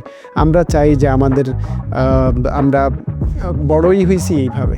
যেই হোক না কেন মায়ের হাতে খাইতে পছন্দ করে। মা একটু কিছু করে দিবে, ছোট ভাই একটু কিছু হেল্প করবে, ছোট বোন একটু কিছু করবে, বাবা হেল্প করবে। এই টোটাল লাইফটা না, এটা আপনার চলে যাবে। So you have to know যে আপনাকে ওইখানে গিয়ে কী কী ডিল করতে হইতে পারে। এই জন্যই কিন্তু আপনাকে অ্যাকচুয়ালি এই ধরনের লাইভলিহুড স্কিলগুলো রেখে যাওয়াটা, জেনে নেওয়াটা জরুরি। একটু ফাস্ট কীভাবে কাজ করতে হবে, maybe dish washing, maybe cleaning, maybe আপনাকে কার ওয়াশিংয়ে ট্রাই করতে হইতে পারে বাংলাদেশ থেকে। এবং নাইফ স্কিল যেটা বললাম, ভেরি ভেরি ইম্পর্ট্যান্ট টপিক ছিল এটা। হোপফুলি আপনারা এটাকে ভালোভাবে নোট ডাউন করেছেন। 9 নম্বর পয়েন্টটা হচ্ছে what to do during flight. প্রথম যে কোয়েশ্চেনটা সেটা হচ্ছে ফ্লাইট চলাকালীন কী কী বিষয়ে খেয়াল রাখা উচিত। এই কোয়েশ্চেনটা যিনি করেছেন আপনাকে অত্যন্ত ধন্যবাদ। আমি আসলে অনেক প্রবলেমে পড়ছিলাম আমার প্রথম ফ্লাইটে। সো এগুলোই আপনাকে হেল্প করার চেষ্টা করব আমি। আপনি যে এই ভিডিওটা দেখছেন, আপনি যাতে প্রবলেমে না পড়েন, আমি আপনাকে হেল্প করার চেষ্টা করব। এরপরের যে কোয়েশ্চেনটা ছিল যে ফ্লাইটে হালাল খাবার পাওয়া যায় কি না, কোন এয়ারলাইন্সে হালাল খাবার পাওয়া যায়, হালাল খাবার না পেলে করণীয় কি। Good question, really good question যে এই কোয়েশ্চেনটা করেছেন। I really hope you have a really great life and you have a really great future. আল্লাহ আপনাকে রহমত দান করুক, বরকত দান করুক। এই কোয়েশ্চেনটা করার কারণেও এখন যারা অ্যান্সার পাবেন, ইনশাল্লাহ আপনি সোয়াব পাবেন। আমি বলার কারণে আমিও সোয়াব পাবো। সো ধন্যবাদ আপনাকে, আমার জন্য কিছু সোয়াবের আপনি রাস্তা তৈরি করে দিয়েছেন। এরপরের যে কোয়েশ্চেনটা ছিল সেটা হচ্ছে যে বিমানের মধ্যে পানি কিভাবে পাওয়া যায়। দেখেন, কোয়েশ্চেনটা খুবই সিলি লাগতে পারে, বাট এই কোয়েশ্চেনটা অ্যাকচুয়ালি কেউ করে নাই। এই কোয়েশ্চেনটা আমি নিজে করছি। এই কোয়েশ্চেনটা যখন আমরা এই লিস্টটা তৈরি করি, আমি নিজে এই কোয়েশ্চেনটা অ্যাড করার জন্য বলছিলাম, কারণ আমি খুব সাফার করছিলাম। আচ্ছা, এর পরের যে বিষয়টা সেটা হচ্ছে ফ্লাইটের সময় নতুন স্টুডেন্টদের জন্য অতিরিক্ত কোনো উপদেশ আছে কি না। আমি ট্রাই করব যে প্রথম 3টা কোয়েশ্চেনের মধ্যেই এমনভাবে কথা বলে দিতে যাতে আর লাস্টের উপদেশগুলো দেওয়ার প্রয়োজন না হয়। প্রথম যে কোয়েশ্চেনটা ছিল সেটা হচ্ছে ফ্লাইট চলাকালীন কী কী বিষয় খেয়াল রাখা উচিত, খাবার, পানি এবং ইত্যাদি। হ্যাঁ, ফ্লাইট চলাকালীন, দেখেন উনি যে কোয়েশ্চেনটা করছে ফ্লাইট চলাকালীন means when you are flying, ওই মোমেন্টে আপনাকে কী কী করতে হবে, কী কী বিষয়ে খেয়াল রাখতে হবে। সর্বপ্রথম যে ব্যাপারটা আমি বলবো, টেক অফের সময় আপনি অবভিয়াসলি যদি ইউজ টু না হয়ে থাকেন, আপনার যদি কোনো প্যানিক রিলেটেড ইস্যু থাকে, I will tell you to actually remember আল্লাহ। আলহামদুলিল্লাহ আমার কোনো প্রবলেম নেই, বাট আমার ফ্লাইটে এমন এক্সপিরিয়েন্স হয়েছে যে যখন ইট টেকস অফ, অ্যাকচুয়ালি মানুষ অনেকটা স্ট্রেসের মধ্যে পড়ে যায়, মানুষ অনেকটা ভয়ের মধ্যে পড়ে যায়। So try to calm yourself down at first, and then flight যখন চলতেছে তখন আপনাকে খাবার, পানি, এই বিষয়গুলোর ব্যাপারে একটু কেয়ারফুল হইতে হবে। খাবারের ব্যাপারে কেন কেয়ারফুল হইতে হবে বলতেছি, ধরেন আপনি বাংলাদেশ থেকে ফ্লাই করছেন, বাংলাদেশ থেকে ফ্লাই করার পরে আপনি কোথাও গিয়ে ট্রানজিট নেবেন। এই টাইমের মধ্যে হয়তো আপনার 3 থেকে 4 ঘন্টা লাগতে পারে। এই 4 ঘন্টায় হয়তো তারা আপনাকে 2বার খাবার সার্ভ করবে। একবার হয়তো টুকটাক খাবার, আরেকবার হচ্ছে আপনার মেইন কোর্স হতে পারে। সো এই 2বার আপনি খাবার পেতে পারেন। এবং হচ্ছে পানি, দেখেন আপনার কিন্তু একবারও হতে পারে। সো এই টাইমটাতে ডিনাই করবেন না খাবারকে। আমি বলতেছি ডিনাই করবেন না।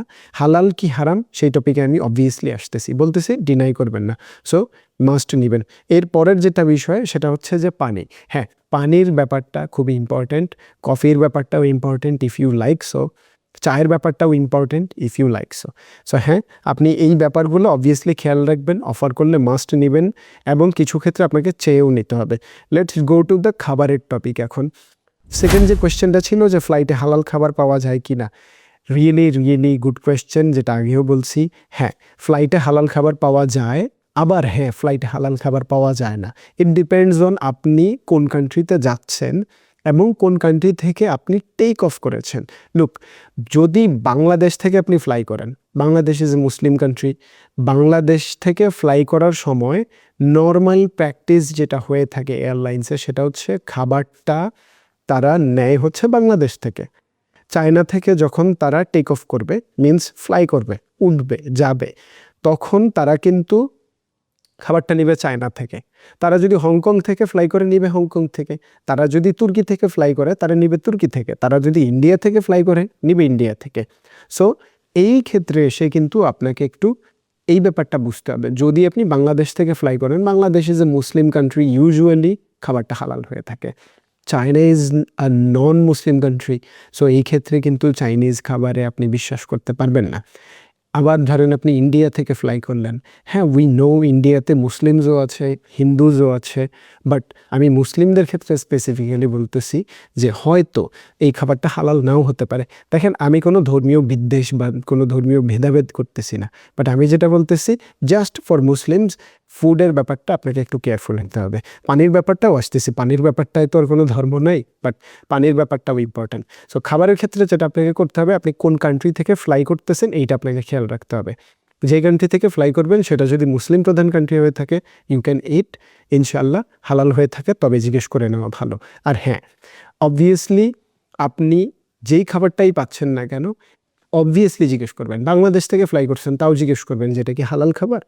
তাও যদি তারা আপনাকে যদি বলে যে না আমরা সার্টিফাই করতে পারতেছি না, সেই ক্ষেত্রে হয়তো আপনি আপনার আইডিয়া থেকে যে মুসলিম কান্ট্রি এই হিসাবে আপনি নিতে পারেন।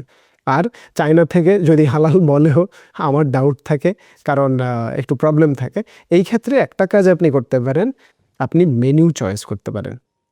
ফ্লাইট টিকিট বুকিং করার আগেই কিন্তু আপনি মেনু চয়েস করতে পারেন যে খাবার আপনি কোনটা নেবেন, মুসলিম মিল অথবা নর্মাল অথবা ভেজিটেরিয়ান, যেটা আপনার পছন্দ আপনি নেবেন।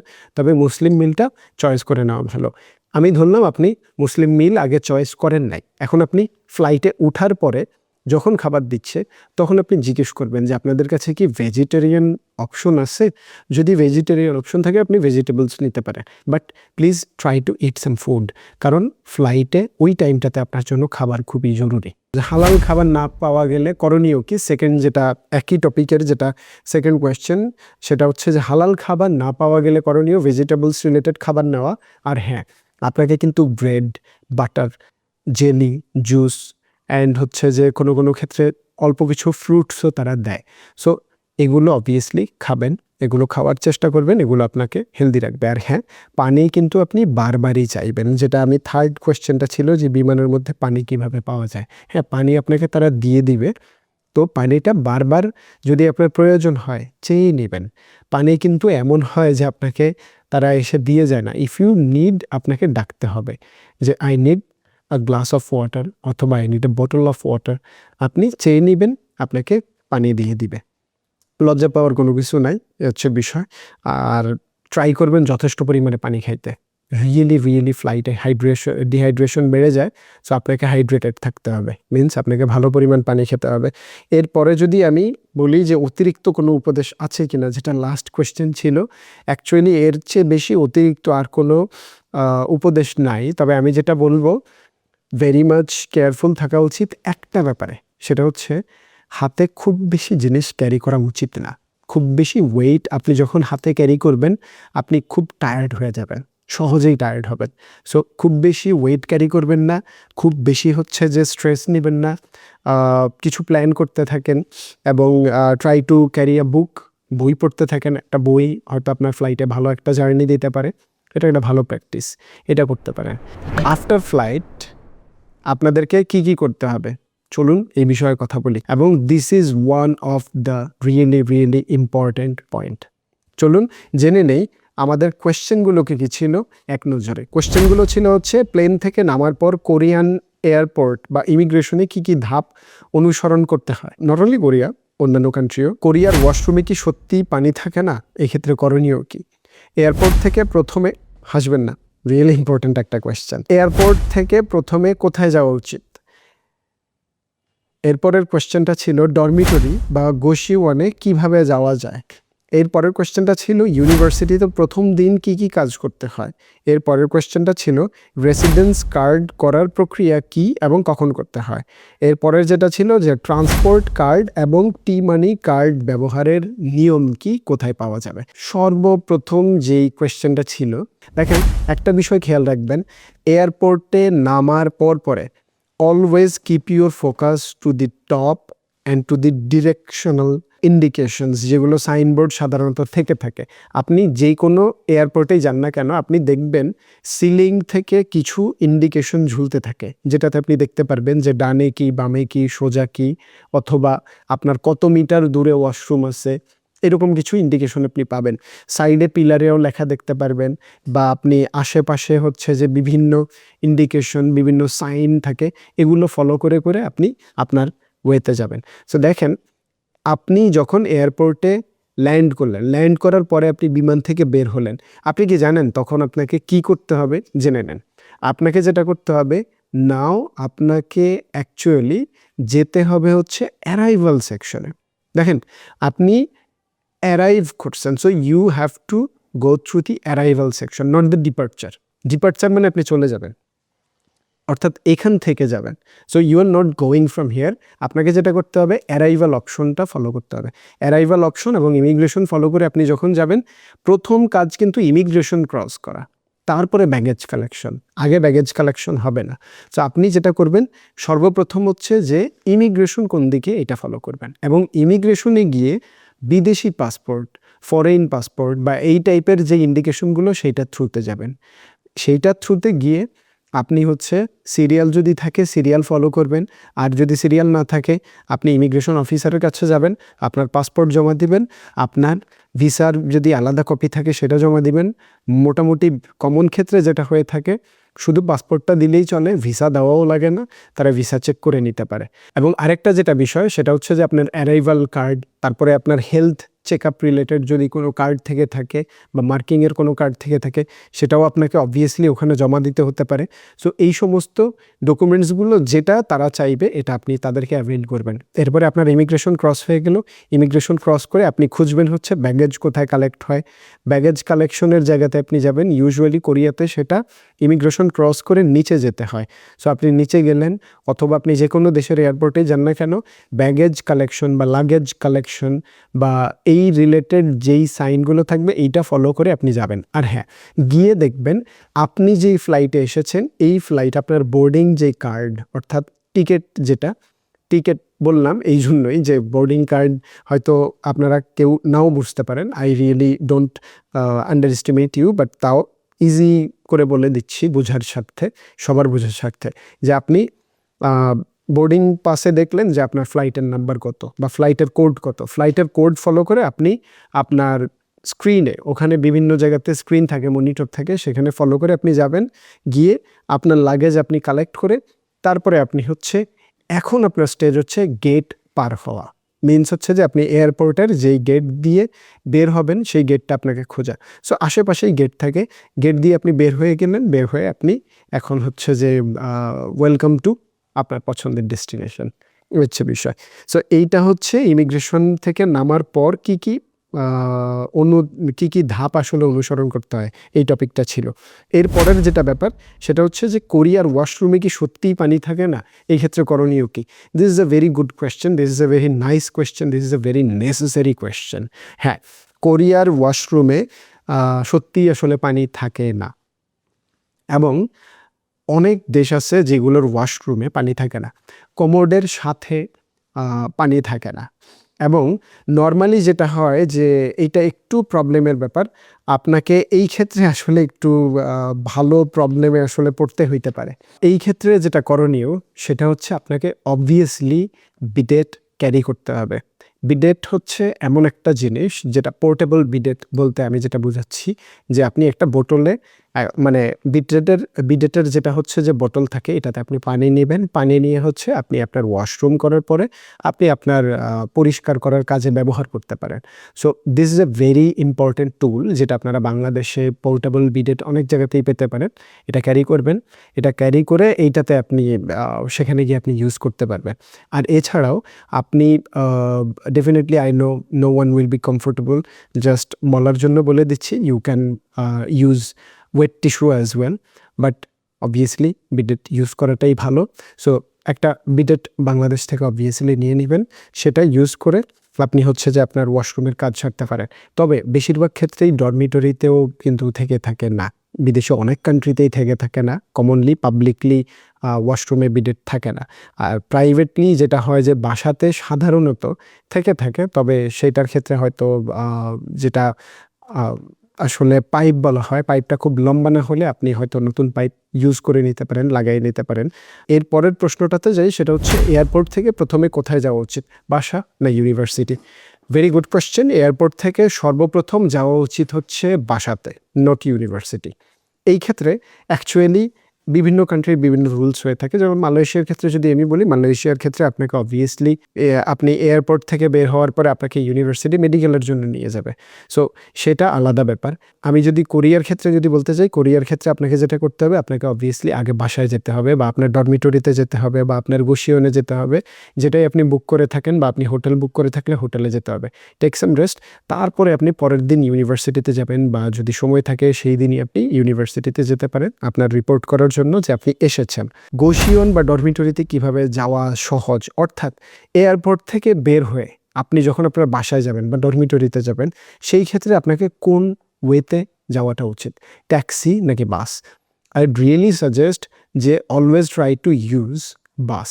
By bus I do not mean public bus. Airport থেকে সাধারণত খুব কমই পাবলিক বাস থেকে থাকে, হ্যাঁ থাকে, বাট আপনি যখন দূরে যাচ্ছেন, সাপোজ আমি কোরিয়ার ক্ষেত্রে যদি বলি, আপনি কোরিয়াতে ইনচন ইন্টারন্যাশনাল এয়ারপোর্ট, এটা একটা দ্বীপ। আপনি এখান থেকে যখন বের হবেন, আপনি চাইলে পাবলিক বাসে ইউজ করতে পারেন, বাট পাবলিক বাসে আপনি এতগুলো জিনিসপত্র ক্যারি করে যাওয়াটা ইজি না। So what you have to do, you have to take express bus. আপনি এক্সপ্রেস বাস নেবেন, এবং এক্সপ্রেস বাসটা আপনি যেই ইউনিভার্সিটিতে যাবেন, যে কোনো ইউনিভার্সিটিতে আপনি যাবেন, এই ইউনিভার্সিটি সবচেয়ে কাছাকাছি কোথায় যায়, এয়ারপোর্ট থেকে বের হওয়াও লাগবে না, এয়ারপোর্টের ভেতরেই নর্মালি অনেক সময় দেখা যায় যে ট্রান্সপোর্টেশনের টিকিট কাউন্টার থেকে থাকে, সেখানে যাবেন, গিয়ে জিজ্ঞেস করবেন যে আমি অমুক জায়গায় যেতে চাই। ওরা কিন্তু নর্মালি ইংলিশে কথা বলতে পারে। আপনি যাবেন, গিয়ে জিজ্ঞেস করবেন যে আমি অমুক জায়গায় যেতে চাই, আমার জন্য কোন জায়গাটা সহজ, কাঙ্ক্ষিত যেই স্টেশন, ওইটার জন্য আপনি টিকিট বুক করতে পারেন। হ্যাঁ, এয়ারপোর্ট থেকে বের হয়ে আপনি আপনার যে ডলারগুলো আপনি নিয়ে গিয়েছেন সেটা আপনি ইউজ করতে পারেন, এবং যদি আপনি কার্ড ইউজ করে থাকেন কার্ডও ইউজ করতে পারেন। আই মিন কার্ড এন্ডোর্সমেন্ট করা থাকলে সেটাও ইউজ করতে পারেন, কার্ডে ক্যাশ করা থাকলে সেটা ইউজ করতে পারেন। আর হ্যাঁ, অবভিয়াসলি আপনার একটা বিষয় খেয়াল রাখতে হবে, এয়ারপোর্ট লিমোজিন বাস বলা হয় সাউথ কোরিয়াটার ক্ষেত্রে, অন্যান্য কান্ট্রিতেও বিভিন্ন ক্ষেত্রে বিভিন্ন রকমের এক্সপ্রেস বাস থেকে থাকে। সো আপনি লাগেজ ক্যারি করার অপশনও কিন্তু বাসে থেকে থাকে। Taxi will be very much expensive, তবে ট্যাক্সি যদি আপনারা একটু বড় সাইজের ট্যাক্সিতে 2 জন বা 3 জন যান, 2-3 ফ্রেন্ড একসাথে যান, যদি লাগেজ নেওয়া পসিবল হয় অনেকগুলো একসাথে, সেই ক্ষেত্রে আপনারা হয়তো একটু রিল্যাক্স করতে করতে ট্যাক্সিতেও যেতে পারেন। তবে বাসেও কিন্তু যথেষ্ট পরিমাণে রিল্যাক্সেশন থাকে, even more than taxi. I really always prefer limousine bus whenever I travel to South Korea. এর পরের যেটা ব্যাপার সেটা হচ্ছে যে ইউনিভার্সিটিতে প্রথম দিন কী কী কাজ করতে হবে। হ্যাঁ, লেটস গো টু ইমিগ্রেশন থেকে আপনি বের হলেন, এয়ারপোর্ট থেকে বের হলেন, আপনি আপনার এক্সপ্রেস বাসে করে আপনার এরিয়াতে চলে গেলেন বা আপনার বাসায় চলে গেলেন, তারপরে আপনি ভার্সিটিতে গেলেন। প্রথম দিন ভার্সিটিতে আপনাকে কী কী কাজ করতে হবে, আপনাকে আপনার পাসপোর্ট নিয়ে যেতে হবে, আপনাকে আপনার সিইউএ নিয়ে যেতে হবে। সাধারণত শুধু পাসপোর্ট নিলেই চলে, বাকি আইডেন্টিফাই ওরা আপনাকে করে ফেলে। আপনি যদি ওরিয়েন্টেশন থাকে ওরিয়েন্টেশন করতে পারেন, যদি না থাকে ওরিয়েন্টেশনের পরে আপনার যেগুলো বিলঙ্গিংস আপনার কিছু থাকতে পারে, আপনার জন্য কিছু গিফট থাকতে পারে, সেগুলো ওদের কাছ থেকে আপনি কালেক্ট করে নিতে পারেন। এর পরবর্তীতে যেটা আপনি অবভিয়াসলি ওদেরকেই জিজ্ঞেস করে নেবেন। পরের যেটা কোশ্চেন ছিল যে এআরসি বা রেসিডেন্স কার্ড করার প্রক্রিয়া কী এবং কখন করতে হবে। সো এই ক্ষেত্রে হচ্ছে যে আমার যেটা অ্যান্সার যে হচ্ছে আপনি তখনই ওদেরকে জিজ্ঞেস করে নেবেন যে আমার রেসিডেন্স কার্ডের প্রসেসটা কী। ওরা আপনাকে এক্স্যাক্টলি রেসিডেন্স কার্ডের প্রসেসটা তারাই বলে দিবে রেসিডেন্স কার্ডের process is not a very very problematic thing. University যেভাবে বলে ঠিক এক্স্যাক্টলি ওইভাবেই যদি আপনি প্রসেসটা কন্টিনিউ করেন, you will be getting your ARC very easily and in a prompt way.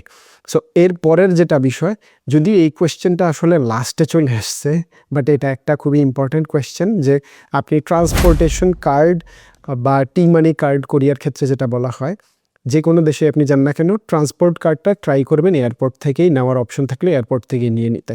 Airport থেকে নিয়েই আপনি আপনার সাবওয়ে, আপনি আপনার বাস, আপনি আপনার মেট্রো, যে কোনো কিছুর জন্যই আপনি ব্যবহার করতে পারবেন। This is a very important one. So try করবেন আগে থেকে একটু জেনে নিতে যে কোথায় পাওয়া যাবে, বা কি এয়ারপোর্ট থেকে বের হয়ে কাউকে জিজ্ঞেস করে নিলে ইনফরমেশন সেকশনে এটার আপনি ইনফরমেশন পেয়ে যাবেন। ফাইন্ডিং বাসা অর্থাৎ ফাইন্ডিং অ্যাকোমোডেশন। চলুন কোয়েশ্চেনগুলো জেনে নিই। প্রথম যে কোয়েশ্চেনটা ছিল সেটা হচ্ছে যে কোরিয়াতে বাসা খোঁজার সঠিক উপায় কী। আমি যদি বিদেশের ক্ষেত্রেও বলি বাসা খোঁজার সঠিক উপায় কী, নট অনলি কোরিয়া, অন্য কান্ট্রির ক্ষেত্রে। এর পরবর্তীতে হচ্ছে যে কিভাবে তুলনামূলক কম খরচে বাসা পাওয়া যায়। Really good question, I will answer from my own experience. তারপরে হচ্ছে একসাথে কয়জন থাকা যায়, এই বিষয়ে নিয়ম কী। রিয়েলি রিয়েলি ইন্টারেস্টিং একটা topic, and I am going to answer you guys in a really thoughtful way. Let's go to the first question, যেটা ছিল হচ্ছে বিদেশে বাসা খোঁজার সঠিক উপায় কি। দেখেন, নর্মালি যেটা করা যায় যে আপনি আপনার ভিসা হলো, আপনি আপনার ফ্লাইট ঠিক করলেন, তার আগেই হচ্ছে যে আপনি একটা বাসা ঠিক করে নিলেন। যদি ডরমিটরি করে নেন, ইটস ওকে। ডরমিটরি যদি আপনি ঠিক করে নেন, ডরমিটরিতেই যাবেন, this is very normal. But ডরমিটরিতে যদি আপনি না যান, সেই ক্ষেত্রে যদি আপনি বাসা নিতে হয়, এই ক্ষেত্রে করণীয় কি? Try to book hotel. আমি কেন বলতেছি আগে হোটেল বুক করার কথা, ট্রুলি আমি যদি আমার বাস্তব এক্সপিরিয়েন্স থেকে বলতে যাই, যদি এই মুহূর্তে আমি যদি কোনো একটা কান্ট্রিতে যাই, আমি যদি কাউকে বলি যে ভাই আমার জন্য একটু একটা বাসা আপনি ঠিক করে দেন, বা আমাকে একটু হেল্প করেন বাসা নেওয়ার ক্ষেত্রে, মেবি ওই মানুষটা আমাকে হেল্প করবে, মেবি ওই মানুষটা আমাকে অনেক সাহায্য করার চেষ্টা করবে। বাট যাওয়ার পরে হয়তো তার চয়েস করা বাসা, যদিও সে আমাকে দেখায় দেয় ছবিতে দেখা বাসা আর অ্যাকচুয়ালি গিয়ে এক্সপিরিয়েন্স করা বাসা সেম হবে না।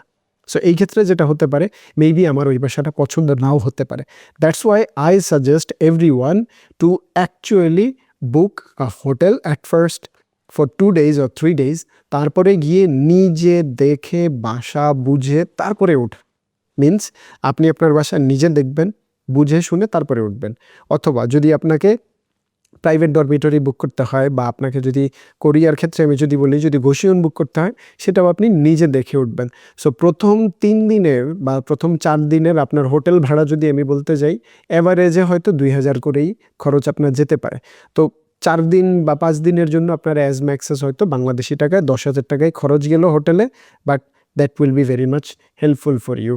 নেক্সট ব্যাপারটা যেটা, সেটা হচ্ছে যে কিভাবে তুলনামূলক কম খরচে বাসা পাওয়া যায়। এটা একটা খুবই ভালো কোয়েশ্চেন। তুলনামূলক কম খরচে বাসা কিভাবে পাওয়া যায়, এটা অ্যাকচুয়ালি কমন কোয়েশ্চেন, এবং এটার অ্যান্সার হচ্ছে বারবার প্রেফারেন্স বুঝে নেওয়া। আপনার প্রেফারেন্স বুঝে নেওয়া বলতে হচ্ছে যে আপনি কিভাবে থাকবেন, কয়জন থাকবেন, কত দূরে থাকবেন ইউনিভার্সিটি থেকে, এরকম কিছু বিষয় আছে। দেখেন, বাসা খোঁজার ক্ষেত্রে ইম্পর্টেন্ট বিষয় হচ্ছে আপনি কোন এরিয়াতে থাকবেন। ওই এরিয়াটা যদি খুবই হট কোনো এরিয়া হয়, হট এরিয়া বলতে আমি যেটা বুঝাচ্ছি যে খুবই ব্যস্ত এরিয়া, ধরেন আমার বাসা যদি এখন এই মুহূর্তে এমন একটা জায়গাতে হলো যেটার খুব কাছাকাছি university, that will B expensive. আমার বাসা যদি সাবওয়ের কাছাকাছি হয়, দ্যাট উইল বি এক্সপেন্সিভ। আমার বাসা যদি মোটামুটি খুব প্রসিদ্ধ কোনো জায়গার কাছাকাছি হয়, that will B expensive. So আমাকে যেটা করতে হবে, আমাকে একটা রেসিডেন্সিয়াল এরিয়া চয়েস করতে হবে, যেই রেসিডেন্সিয়াল এরিয়াতে একটু ভেতরের দিকে বাসা, যেটা আমি হেঁটে একটু ভালো টাইম আমাকে হয়তো বাসের জন্য যেতে হবে, বা সাবওয়ের জন্য যেতে হবে, বা মেইন রোডে যাওয়ার জন্য আমাকে একটু হাঁটতে হবে। সো একটু ভিতরে যখন আপনি যাবেন, তখনই কিন্তু বাসার ভাড়া এবং বাসার ডিপোজিট কমে যাবে। বিদেশে যে কোনো কান্ট্রিতেই যদি আমি বলতে চাই, একটা ভালো পরিমাণ ডিপোজিট মানি কিন্তু থেকে থাকে। ডিপোজিট মানিটা কোরিয়ার ক্ষেত্রে বর্তমানে আমি যখন এই ভিডিওটা বানাচ্ছি, এখনকার তারিখ হচ্ছে ফেব্রুয়ারির 11 তারিখ। সো এই ফেব্রুয়ারির 11 তারিখের হিসাবেও যদি আমি বলি, মোটামুটি আপনি এক রুমের একটা বাসাও যদি নেন মোটামুটি একজন থাকার হিসাব করেও সেই ক্ষেত্রেও কিন্তু আপনাকে প্রায় 2 লক্ষ টাকার মতো ডিপোজিট দিতে হতে পারে, যেটা আপনি পরবর্তীতে ফেরত পাবেন বাসা ছেড়ে দিলে বা কন্ট্রাক্ট শেষ হলে, বাট স্টিল আপনাকে আগে এই পেমেন্টটা করতে হবে। এই ক্ষেত্রে আসতেছে হচ্ছে আরও একটা পয়েন্ট, যেটা হচ্ছে পরের কোয়েশ্চেন, সেইটারই অ্যান্সার, এবং এটা হচ্ছে কয়জন একসাথে থাকা যায় এই বিষয় নিয়ম কি। হ্যাঁ, কয়জন একসাথে থাকা যায় এটা খুব ইম্পর্টেন্ট একটা কোয়েশ্চেন। একসাথে অবভিয়াসলি এক রুমে হয়তো 2 জন বা ম্যাক্সিমাম 3 জন থাকার একটা নিয়ম থাকে, বা আপনি থাকতে পারেন, একাও থাকতে পারেন, অবভিয়াসলি আপনাকে কেউ না করবে না, definitely that is obviously better. Try করবেন যে এক রুমে একজনই থাকতে, সো 2 রুমের বা 3 রুমের বাসা নিয়ে 3 জন থাকলে 3 রুম, 2 জন থাকলে 2 রুম, এইভাবে করে নেওয়া ট্রাই করবেন। সেক্ষেত্রে একটু এক্সপেন্সিভ হবে, বাট রেন্টের ক্ষেত্রে এটা আপনাদেরকে হেল্প করবে। ডিপোজিটটা বেশি হলেও সবাই তো ইন্ডিভিজুয়ালি পে করতেছে, so deposit will be covered, but রেন্টের ক্ষেত্রে this will be helpful for you guys. সো এইটা গেল, হোপফুলি আপনারা কয়জন থাকা যায় এইটারটা বুঝেছেন। এখন যদি খরচের ক্ষেত্রে বলি, এটা কিন্তু একসাথে একাধিক মানুষ থাকলে আপনাদের জন্য খরচ অনেক অনেক সেভ হবে। দেখেন, যেই কোনো কিছুর ক্ষেত্রেই কিন্তু আপনাদের সুবিধা হবে। খাবার রান্না করার জন্য একজন যদি ভালো রান্না করতে পারে, সে খাবার রান্না করতে পারবে। একজন যদি হচ্ছে যে কাটিংয়ে ভালো, সে কাটিংয়ে হেল্প করতে পারে, এইটুকু হেল্পফুল হয়। এবং আমি যদি বলি যে ফাইন্যান্সিয়াল ক্ষেত্রে, হ্যাঁ ফাইন্যান্সিয়াল ক্ষেত্রেও this is very much helpful. Rent অনেক অনেক কমে যায়। You have to actually decide first যে আপনি কি, আপনার যার সাথে থাকবেন সে আপনার সাথে কত ক্লোজ। যদি আননোন পারসন হয়, মানে বিগিনিং থেকে আননোন পারসন বা হঠাৎ করে পরিচিত person, I will suggest do not actually try that, অর্থাৎ একসাথে বাসা নেওয়া ট্রাই করেন না। কেন বলতেছি, কারণ অধিকাংশ ক্ষেত্রে যেটা দেখা যায় যে একসাথে বাসা নিতে যাওয়াটা আসলে ভালো প্র্যাকটিস হয় না, কারণ মনোমালিন্য হয় বা অনেক কিছু ম্যাচ করে না। যেমন হইতে পারে আমি হয়তো হালকা আলো রেখে ঘুমাইতে পছন্দ করি, একদমই অন্ধকার করি না, আবার অন্যজন আছে একদমই অন্ধকার করে ফেলে, এটা একটা প্রবলেম। কেউ আছে হয়তো ফোনে একটু জোরে কথা বলে, এটাও একটু প্রবলেম। বা হচ্ছে যে কেউ আছে একটু অলস প্রকৃতির, এটাও একটু প্রবলেম। কেউ একটু অগোছালো থাকে, এটা একটু প্রবলেম। এরকম কিছু প্রবলেম আসলে পরে হতে পারে। So try to know someone at least for 6 months at first before moving in with them. So একসাথে বাসা নেওয়ার আগে অ্যাটলিস্ট 6 মাস দেখে নেওয়ার চেষ্টা করবেন। শুরুতে ট্রাই করবেন একা একা থাকার জন্য, গোশিয়ন হোক, প্রাইভেট ডরমিটরি হোক, বা যেভাবেই হোক না কেন একা একা থাকা ট্রাই করেন। বা যদি বাসা নেনও, শুরুতে একটু খরচ বেশি করে হলেও একা একা বাসা নিয়ে থাকাটা বেস্ট প্র্যাকটিস। খরচ একটু বেশি হবে, বাট মানুষ হিসাবে আপনার মনস্তাত্ত্বিক বা সাইকোলজিক্যাল পিস আপনি পাবেন। 13টা পয়েন্টের 12 নাম্বার পয়েন্ট হচ্ছে এইটা, সেটা হচ্ছে part time job. Part time জবের ক্ষেত্রে 2টা কোয়েশ্চেন আসছে, অ্যান্ড এই 2টা question is enough to answer all. সেটা হচ্ছে যে যদি বাংলাদেশ কমিউনিটি হেল্প না করে তাহলে জব কিভাবে ম্যানেজ করা যায়। I really like your psychology, যদি বাংলাদেশ কমিউনিটি হেল্প না করে। আরও একটা বিষয় আমি যদি বলি যে বাংলাদেশ কমিউনিটি হেল্প করবে, ডু নট এক্সপেক্ট দ্যাট। এবং বাংলাদেশ কমিউনিটি হেল্প করবে এটা আপনি নিয়ে নো না। দেখেন, সর্বপ্রথম আমার বলার ধরনটা হয়তো might be a bit rude, but normally যেটা হয়ে থাকে, কেউ কাউকে আসলে এখন খুব বেশি একটা জব দিতে চায় না সব দেশেই। এক্সাম্পল হিসাবে যদি আমি আপনাকে বলি যে আপনি একজন সিনিয়র, আপনি কাউকে জব দিলেন, সে জবটা ইজিলি পেয়ে গেল এবং সে হচ্ছে যে জবের ব্যাপারে খুব বেশি কেয়ার করলো না। এতে করে যেটা হবে যে আপনি তাকে যে জায়গায় রেকমেন্ড করলেন, you do have a value there, right? আপনার একটা ভালো ইমপ্রেশন আছে, এই ইমপ্রেশনটা নষ্ট হবে। দেখা গেল ওই রেস্টুরেন্ট ওনাররা বা ওই জায়গার যারা ম্যানেজার, তারা আপনাকে হয়তো একটু রং ইমপ্রেশনে দেখা শুরু করলো। তারা আপনাকে পরবর্তীতে বললো যে তুমি কেমন লোক রিকমেন্ড করলা, this was not good. So এই জিনিসগুলো হয়ে থাকে, এবং এই জিনিসগুলো হওয়ার দরুন হয় কি, এখন বাংলাদেশ কমিউনিটি তেমন একটা একে অপরকে হেল্প করতে চায় না। এই কারণেই হচ্ছে যে আমি আপনাদেরকে বলি এই ক্ষেত্রে করণীয় কি। এই ক্ষেত্রে আসলে স্বাধীন হওয়াটাই ভালো, নিজেরটা করে নেওয়া ভালো। আমি নিজে আমার জবগুলো আমি নিজেই ম্যানেজ করেছি, আমি নিজেই ওয়ে বের করেছি, জেনেছি যে কিভাবে আমাকে ভালো জব পেতে হবে।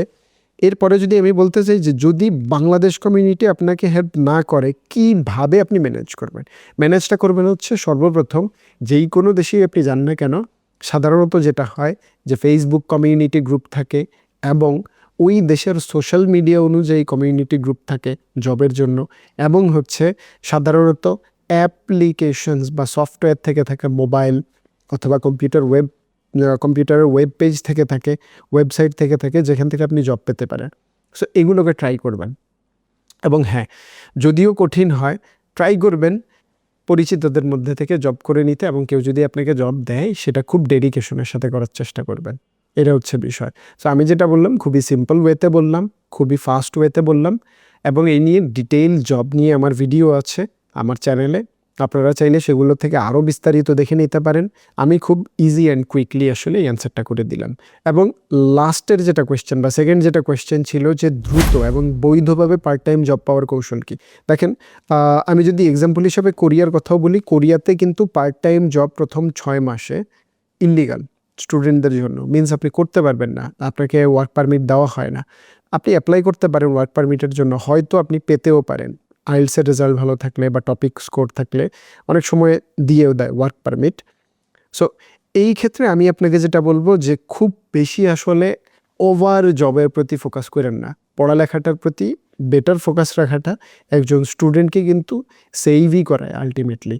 কারণ স্কলারশিপ বাড়লে আপনার আর্নিং কম করলেও চলে। সো ওভারঅল হচ্ছে এই বিষয়টা যে জবের ক্ষেত্রে খুব সিম্পলি আমি অ্যান্সার করলাম, বাট জবের ক্ষেত্রে আমার আরও ডিটেইল ভিডিও আছে, আপনারা ওগুলো থেকেও হেল্প নিতে পারেন। লাস্ট টপিক যেটা হচ্ছে আদার্স, এবং এই আদার্স বলতে এখানে কিছু র্যান্ডম কোয়েশ্চেন ছিল, ওই কোয়েশ্চেনগুলোর আমি অ্যান্সার করেছি। চলুন দেখে নেই যে কোয়েশ্চেনগুলো কী কী ছিল। সর্বপ্রথম কোয়েশ্চেন ছিল যে কোরিয়াতে নতুন স্টুডেন্টদের জন্য প্রয়োজনীয় এবং সহায়ক mobile apps. Really good question. এরপরে যেটা ছিল যে ব্যক্তিগত গাড়ি কেনা ও ব্যবহার করা সম্ভব কি, গাড়ির খরচ কেমন। এর পরের যেটা কোয়েশ্চেন ছিল যে বাংলাদেশের ড্রাইভিং লাইসেন্স কি কোরিয়াতে ব্যবহারযোগ্য, এবং এই ব্যাপারে বিস্তারিত বলবেন অনুগ্রহপূর্বক। এরপরে যেটা ছিল যে কোরিয়াতে কিচেন সুবিধা কি সত্যি সীমিত, এটা কতটুকু সত্য। আচ্ছা, এর পরের যেটা সেটা হচ্ছে যে হালাল খাবার কিভাবে এবং কোথায় পাবো। Good question, important question. এরপরে লাস্ট বাট নট লিস্ট এই টোটাল সিরিজের ফাইনাল কোয়েশ্চেন যেটা সেটা হচ্ছে বড় ভাই হিসাবে নতুন স্টুডেন্টদের জন্য কিছু প্রো টিপস, বাস্তব সমস্যাগুলোর এবং সমাধান। ওয়েল, চলুন শুরু করি আদার্সের প্রথম কোয়েশ্চেনের অ্যান্সার। প্রথম কোয়েশ্চেনটা যেটা ছিল যে কোরিয়াতে নতুন স্টুডেন্টদের জন্য প্রয়োজনীয় এবং সহায়ক মোবাইল অ্যাপস। সর্বপ্রথম বলে নিই, মোবাইল অ্যাপস রিলেটেড 7টা অ্যাপস রিলেটেড আমার একটা ভিডিও অলরেডি আছে, ওই ভিডিওটা আপনি দেখে নিতে পারেন, আমাদের এইখানে কার্ডে আমরা অ্যাড করে দিয়েছি। তারপরে আমি কিছু বলে দিই, স্পেসিফিক্যালি যেই কান্ট্রিতে আপনি যাবেন ওই কান্ট্রির ম্যাপ যদি আলাদা থেকে থাকে সেটা সার্চ করে নেবেন। ওই কান্ট্রির জন্য মেট্রো অ্যাপস, বাস অ্যাপ রিলেটেড যদি কোনোটা থেকে থাকে সেটা ডাউনলোড করে নেবেন। ওই কান্ট্রির যদি ফাইন্যান্সিয়াল কোনো অ্যাপ জরুরি থাকে সেটা জেনে নেবেন। বর্তমানে ChatGPT AI এর যুগ, আপনারা একটু জাস্ট যদি সার্চ করে নেন যে অমুক কান্ট্রির জন্য প্রয়োজনীয় অ্যাপ কোনগুলো, সেগুলো আপনি কিন্তু নোট ডাউন করে নিতে পারেন ওখান থেকে, এবং ডাউনলোডও করে নিতে পারেন। তাও আমি কোরিয়ার ক্ষেত্রে বলে নিচ্ছি, কোরিয়ার ক্ষেত্রে খুব ইম্পর্টেন্ট কিছু অ্যাপস হচ্ছে, নাম্বার 1 ল্যাঙ্গুয়েজের জন্য পাপাগো ট্রান্সলেশন। পাপাগো মিনস হচ্ছে PAPAGO। সেকেন্ড হচ্ছে কোরিয়ার গুগল যাকে বলা হয় সেটা হচ্ছে নাভের, অর্থাৎ নেইভার, এবং এক একজনের উচ্চারণ এক রকম। সো আপনি নাভের অ্যাপ ডাউনলোড করে নিতে পারেন, NAVER। এটা হচ্ছে সেকেন্ড ইম্পর্টেন্ট। থার্ড যেটা সেটা হচ্ছে ম্যাপের ক্ষেত্রে আমি 2টা সাজেস্ট করবো, এক হচ্ছে কাকাও ম্যাপ, এক হচ্ছে নাভের ম্যাপ। সো কাকাও কর্পোরেশন হচ্ছে কোরিয়ার one of the biggest corporation, কোরিয়ার টেক জায়ান্ট বলা হয় কাকাওকে এবং নাভেরকে। সো এই দুইটারই আপনি ম্যাপ ইউজ করতে পারেন। Personally I really like the clean look of Kakao. So Kakao map আমি সাজেস্ট করব, কাকাও ম্যাপ আপনি ডাউনলোড করে নিতে পারেন। তারপরে যেটা আমি বলবো যে অবভিয়াসলি জবের রিলেটেড 2টা অ্যাপস আমি আপনাকে সাজেস্ট করব, সেটা হচ্ছে আলবামন, আলবাছঙ্গো কোরিয়ার ক্ষেত্রে। এটা আপনি ডাউনলোড করে নিতে পারেন। ALBAMON এটা একটা, ALBACONCONGHUK আলবাছঙ্গুক, এগুলো আপনি ডাউনলোড করে নিতে পারেন। এছাড়া জব রিলেটেড আরও অ্যাপ আছে, ক্র্যাগলিস্ট ওয়েবসাইট, আপনি সেখান থেকেও হচ্ছে যে সার্চ করে নিতে পারেন। এবং এই রকম যেই অ্যাপসগুলোর নাম আমি আপনাকে বললাম, এই অ্যাপসগুলো খুবই ইম্পর্টেন্ট, এগুলো ডাউনলোড করে নেবেন, এগুলো আপনার জন্য খুবই হেল্পফুল হবে। আর বাকি অ্যাপগুলোর নাম তো আপনি দেখতেই পারতেছেন আমাদের বিস্তারিত ভিডিওতে। এনিওয়েজ, তার পরের কোয়েশ্চেনটাতে যাই, সেটা হচ্ছে যে ব্যক্তিগত গাড়ি কেনা এবং ব্যবহার করা সম্ভব কি? হ্যাঁ, অবভিয়াসলি সম্ভব। আপনি ব্যক্তিগত গাড়ি এবং ব্যবহার করা সম্ভব, আপনি নিতে পারেন। গাড়ির ক্ষেত্রে খরচ কেমন হয়ে থাকে? সাধারণত আসলে খরচটা নির্ভর করবে ইন্স্যুরেন্সের উপরে। কোরিয়ার ক্ষেত্রে আপনাকে অবভিয়াসলি ম্যান্ডেটরি ইন্স্যুরেন্স পারচেস করতে হয়, ইন্স্যুরেন্স সার্ভিস নিতে হয়, এবং অবভিয়াসলি আপনাকে তেলের খরচটা বিবেচনায় রাখতে হবে। আমি যদি ইন্স্যুরেন্সের কথা বলতে যাই, ইন্স্যুরেন্স অনেক ধরনের হয়ে থাকে, ডিপেন্ডিং অন আপনি কেমন ধরনের ইন্স্যুরেন্স নেবেন। সেটা আপনি বছরে দেখা যায় যে কোনো ক্ষেত্রে 15 লাখ কোরিয়ান হয়ে থাকে, কোনো ক্ষেত্রে 1 মিলিয়ন কোরিয়ান ওয়ান হয়ে থাকে, কোনো ক্ষেত্রে 9 লাখও হয়ে থাকে কোরিয়ান ওয়ান, এরকম অ্যামাউন্টের হয়ে থাকে, ইভেন আরও বেশিও হয়ে থাকে। এবং হচ্ছে যে আমি যদি বলতে যাই যে তেলের খরচ কেমন, তেলের খরচ বর্তমানে আমি যখন বলতেছি তখন মোটামুটি হচ্ছে যে 1100 something Korean one per litre, এটা হচ্ছে তেলের খরচ। সো এই জিনিসগুলো মাথায় রেখেই আসলে গাড়ির খরচ কেমন হিসাব করা সম্ভব। তবে সাধারণত গাড়ি ইউজ করতে গেলে অনেক ধরনের আরও আনুষঙ্গিক খরচ থাকে। সো এইটা রিলেটেড আমি একটা ডিটেইল ভিডিও বানানোর চেষ্টা করব, hopefully that will be helpful for you guys. এর পরের যে বিষয়টা সেটা হচ্ছে বাংলাদেশের ড্রাইভিং লাইসেন্স কি কোরিয়াতে ব্যবহারযোগ্য? অ্যাকচুয়ালি বাংলাদেশের ড্রাইভিং লাইসেন্স কোরিয়াতে ব্যবহারযোগ্য না। এই ক্ষেত্রে আপনি ইন্টারন্যাশনাল ড্রাইভিং লাইসেন্স বাংলাদেশ থেকে করে নিতে পারেন। তারপরে যদি আমি বলতে যাই যে বাংলাদেশের ড্রাইভিং লাইসেন্স দিয়ে কি আপনি ওখানে কোনো ট্রান্সফার করে নিতে পারবেন? হ্যাঁ, ট্রান্সফারের প্রসেস আছে। আপনাকে জাস্ট আরেকবার ফিল্ড টেস্ট দিতে হবে, দিয়ে আপনি করে নিতে পারবেন। তবে ইটস বেটার ওখানে গিয়েই আপনাকে ফুল টেস্টটা দেওয়া, অথবা ইন্টারন্যাশনাল ড্রাইভিং লাইসেন্স আপনি করে নেওয়া এবং সেটাকে আপনি কনভার্ট করে কোরিয়ান লাইসেন্স করে নেওয়া, এটা সবথেকে বেটার অপশন। এরপরের যেটা ছিল যে কোরিয়াতে কিচেন সুবিধা কি সত্যিই সীমিত? অ্যাকচুয়ালি কোরিয়াতে কিচেন সুবিধা সীমিত না। তবে একটা বিষয় খেয়াল রাখতে হয়, আমাদের খাবারগুলা কিন্তু একটু মশলাদার, আমাদের খাবারগুলা কিন্তু একটু ঝাঁঝালো। সো যেটা হয় যে আমরা যখন রান্নাবান্না করি অনেকের কিন্তু অসুবিধা হয়। আপনি যখন কমন কিচেনে রান্না করবেন বা আপনি কমন হোস্টেলের যখন কোনো কিচেনে রান্না করবেন, আপনার কিন্তু অন্যদের ক্ষেত্রে একটু অসুবিধা হয়, মিনস অন্য ফরেনারদের ক্ষেত্রে। সো এই ক্ষেত্রে আসলে সীমিত বলা যায় না, বাট একটু অসুবিধাজনক। বাট এটার ক্ষেত্রে আসলে কিছু করার নাই, এটা ওভারকাম করে নিতে হয়, এটা অ্যাডাপ্ট করে নিতে হয়, এ হচ্ছে বিষয়। এর পরের পয়েন্টে যদি আমি বলতে চাই যে হালাল খাবার কিভাবে এবং কোথায় পাওয়া যায়? হালাল খাবার কিভাবে এবং কোথায় পাওয়া যায়, it's not only about Korea, এটা পুরা দুনিয়ার যে কোনো কান্ট্রির ব্যাপারেই আমি যদি বলতে যাই। সাধারণত কিছু ফরেনার ডাউনটাউন হয়ে থাকে, যেই এরিয়াগুলোতে ফরেনাররা একটু বেশিই যায়। সো ওই এরিয়াগুলোতে আপনি ফরেনার মার্ট পাবেন এবং ওখান থেকে আপনি গিয়ে হালাল খাবার কিনতে পারেন। অথবা বর্তমানে আসলে অনলাইনের যুগ, প্রত্যেকটা দেশেই মোটামুটি আপনি হালাল খাবার অ্যাভেলেবেল পাবেন এবং অনলাইনে অর্ডার করে আপনার বাসায় একদম ডোর স্টেপ ডেলিভারি আপনি নিতে পারতেছেন। সো হালাল খাবার এভাবেই নেওয়া যায়। তবে নর্মালি এয়ারপোর্ট থেকে আপনি নামার পরে হঠাৎ করে কিছু কিনে নেওয়া, এটা করবেন না। এবং হচ্ছে যে সাধারণভাবেই কিছু আপনি নিয়ে নেওয়া কনভিনিয়েন্ট স্টোর বা বাজার থেকে, এটাও করবেন না। দেখেন, হালালের ক্ষেত্রে একটা বিষয় খেয়াল রাখা জরুরি, হালাল ইজ যেটা আল্লাহর নামে জবাই করা হয়েছে। সো আপনি চিকেন, চিকেন ইজ হালাল, beef is halal, mutton is halal, lamb is also halal, কিন্তু সেটা যখন আল্লাহর নামে জবাই করা হয়, যদি আল্লাহর নামে না করা হয় তাহলে কিন্তু এটা হালাল না। সো এই ক্ষেত্রে আপনাকে কিন্তু একটু কেয়ারফুল থাকতে হবে যে এটা আপনাকে টেস্ট করে নিতে হবে। শুধু চিকেন দেখলেই খাওয়া যাবে না, হালাল সার্টিফিকেশন আছে কিনা এইটা দেখে আপনাকে আপনার ফুড কনজিউম করতে হবে। এখন আসি হচ্ছে টোটাল এই সিরিজের লাস্ট কোয়েশ্চেন। এই সিরিজের লাস্ট কোয়েশ্চেন এবং এই টপিকের লাস্ট কোয়েশ্চেন আমি যদি বলতে চাই, সেটা হচ্ছে যে বড় ভাই হিসাবে নতুন স্টুডেন্টদের জন্য কিছু প্রো টিপ, বাস্তব সমস্যা এবং সমাধান। আমি সর্বপ্রথম আপনাকে যেটা বলবো যে প্রচুর পরিমাণে সমস্যা আপনি পাবেন। সর্বপ্রথম হচ্ছে সাইকোলজিক্যাল, আপনার একটা টানাপোড়েনের মধ্যে আপনি থাকবেন, আপনি হোম সিকনেসে থাকবেন, আপনি কখনো বাসা থেকে বের হন নাই, অনেক বেশি দূরে যান নাই, এখন আপনি আপনার মা বাবাকে মিস করবেন, এখন আপনার খারাপ লাগবে। That's true. আপনি ওখানে যাওয়ার পরে আপনার বাসা মুহূর্তে যখন আপনি ছিলেন বাংলাদেশে, তখন আপনি, আপনার ভাই ছিল, বোন ছিল, আপনার একটা এঙ্গেজমেন্ট ছিল, মা আপনাকে খাবার খাইয়ে দিত, সব কিছুর ব্যাপারে হেল্প করতো, মন খারাপ হইলেই ফ্রেন্ডদের সাথে কথা বলতে পারতেছিলেন, বাবা কামাই করে পকেটে টাকা দিচ্ছিল। তখন আপনি এগুলো কিছুই পাচ্ছেন না। তখন আপনাকে আপনার খাবার নিজে রান্না করতে হচ্ছে, আপনার পড়াশোনা আপনাকে করতে হচ্ছে, জব আপনাকে করতে হচ্ছে, আপনাকে আপনার ঘর ক্লিন রাখতে হচ্ছে, অল ওভার দ্য থিংস, আপনার যা কিছু যখন যেটাই প্রয়োজন হয় আপনাকে করতে হচ্ছে। So this is not a really easy life. অনেক প্রবলেমে থাকবেন, অনেক টেনশনে থাকবেন, টাকা পয়সার টানের মধ্যে থাকবেন।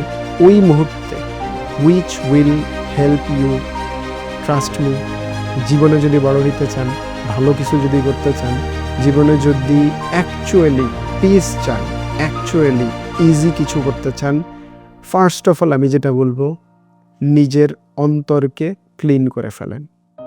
নিজের অন্তরকে ক্লিন করে ফেলেন। আরেকজন কি করতেছে বিদেশে যাওয়ার পরে, আরেকজন কি বলল, আরেকজন কি করলো, ওটার ব্যাপারে ভাবতে যায় না। আপনার অনলি টার্গেট থাকবে টু স্যাটিসফাই ইয়োর অলমাইটি। আপনি আপনার ঈশ্বরকে, আপনি আপনার খোদাকে, আপনি আপনার ভগবানকে, আপনি আপনার আল্লাহকে, আমি সব রিলিজিয়ন নিয়েই বললাম সো দ্যাট সবাই রিলেট করতে পারেন। আপনি আপনার আল্লাহকে স্যাটিসফাই করতে পারলেই হইল। আপনি যখন ধর্মের দিকে কেয়ারফুল থাকবেন, তখন আপনার সব ঠিক থাকবে।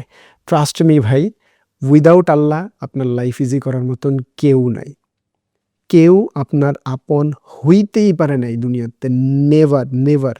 আপন বলতে এই পুরা মহাবিশ্বে আপনার আল্লাহ বাদে কেউ নাই। সো আপনি যদি অ্যাকচুয়ালি কোনো প্রবলেম ওভারকাম করতে চান, আপনার ঈশ্বর বাদে আপনি কোথাও কোনো জায়গা পাবেন না।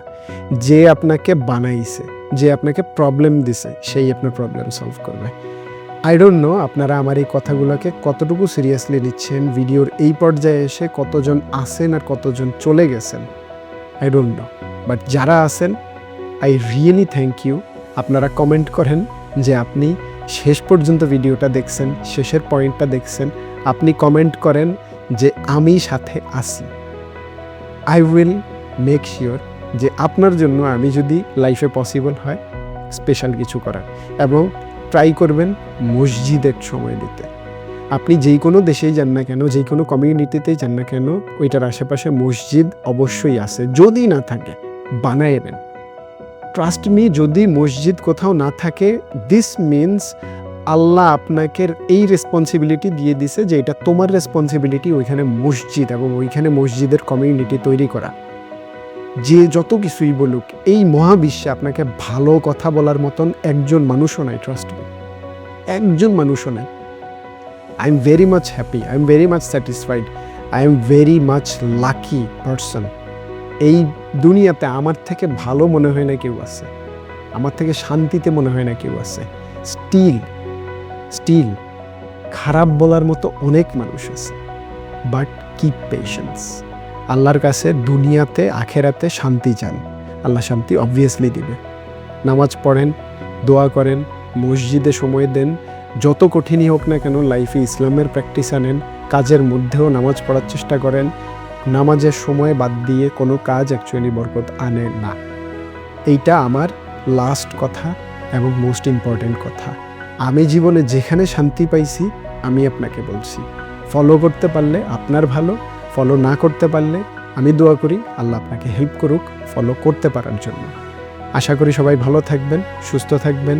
আপনাদের জন্য অত্যন্ত শুভকামনা রইল। যারা বিদেশে যাচ্ছেন সবাই জেনে রাখেন এটা একটা কঠিন life. You have to be the one who is your friend. আপনার বন্ধু আপনি নিজে, আপনার ভাই আপনি, আপনার বোন আপনি, আপনার বাবা আপনি, আপনার মা আপনি, এবং আপনার গাইড আল্লাহ। সুন্নত মোতাবেক চলবেন, আপনার লাইফ এনাফ পিসফুল হবে। ভালো থাকবেন, সুস্থ থাকবেন। আসসালামু আলাইকুম।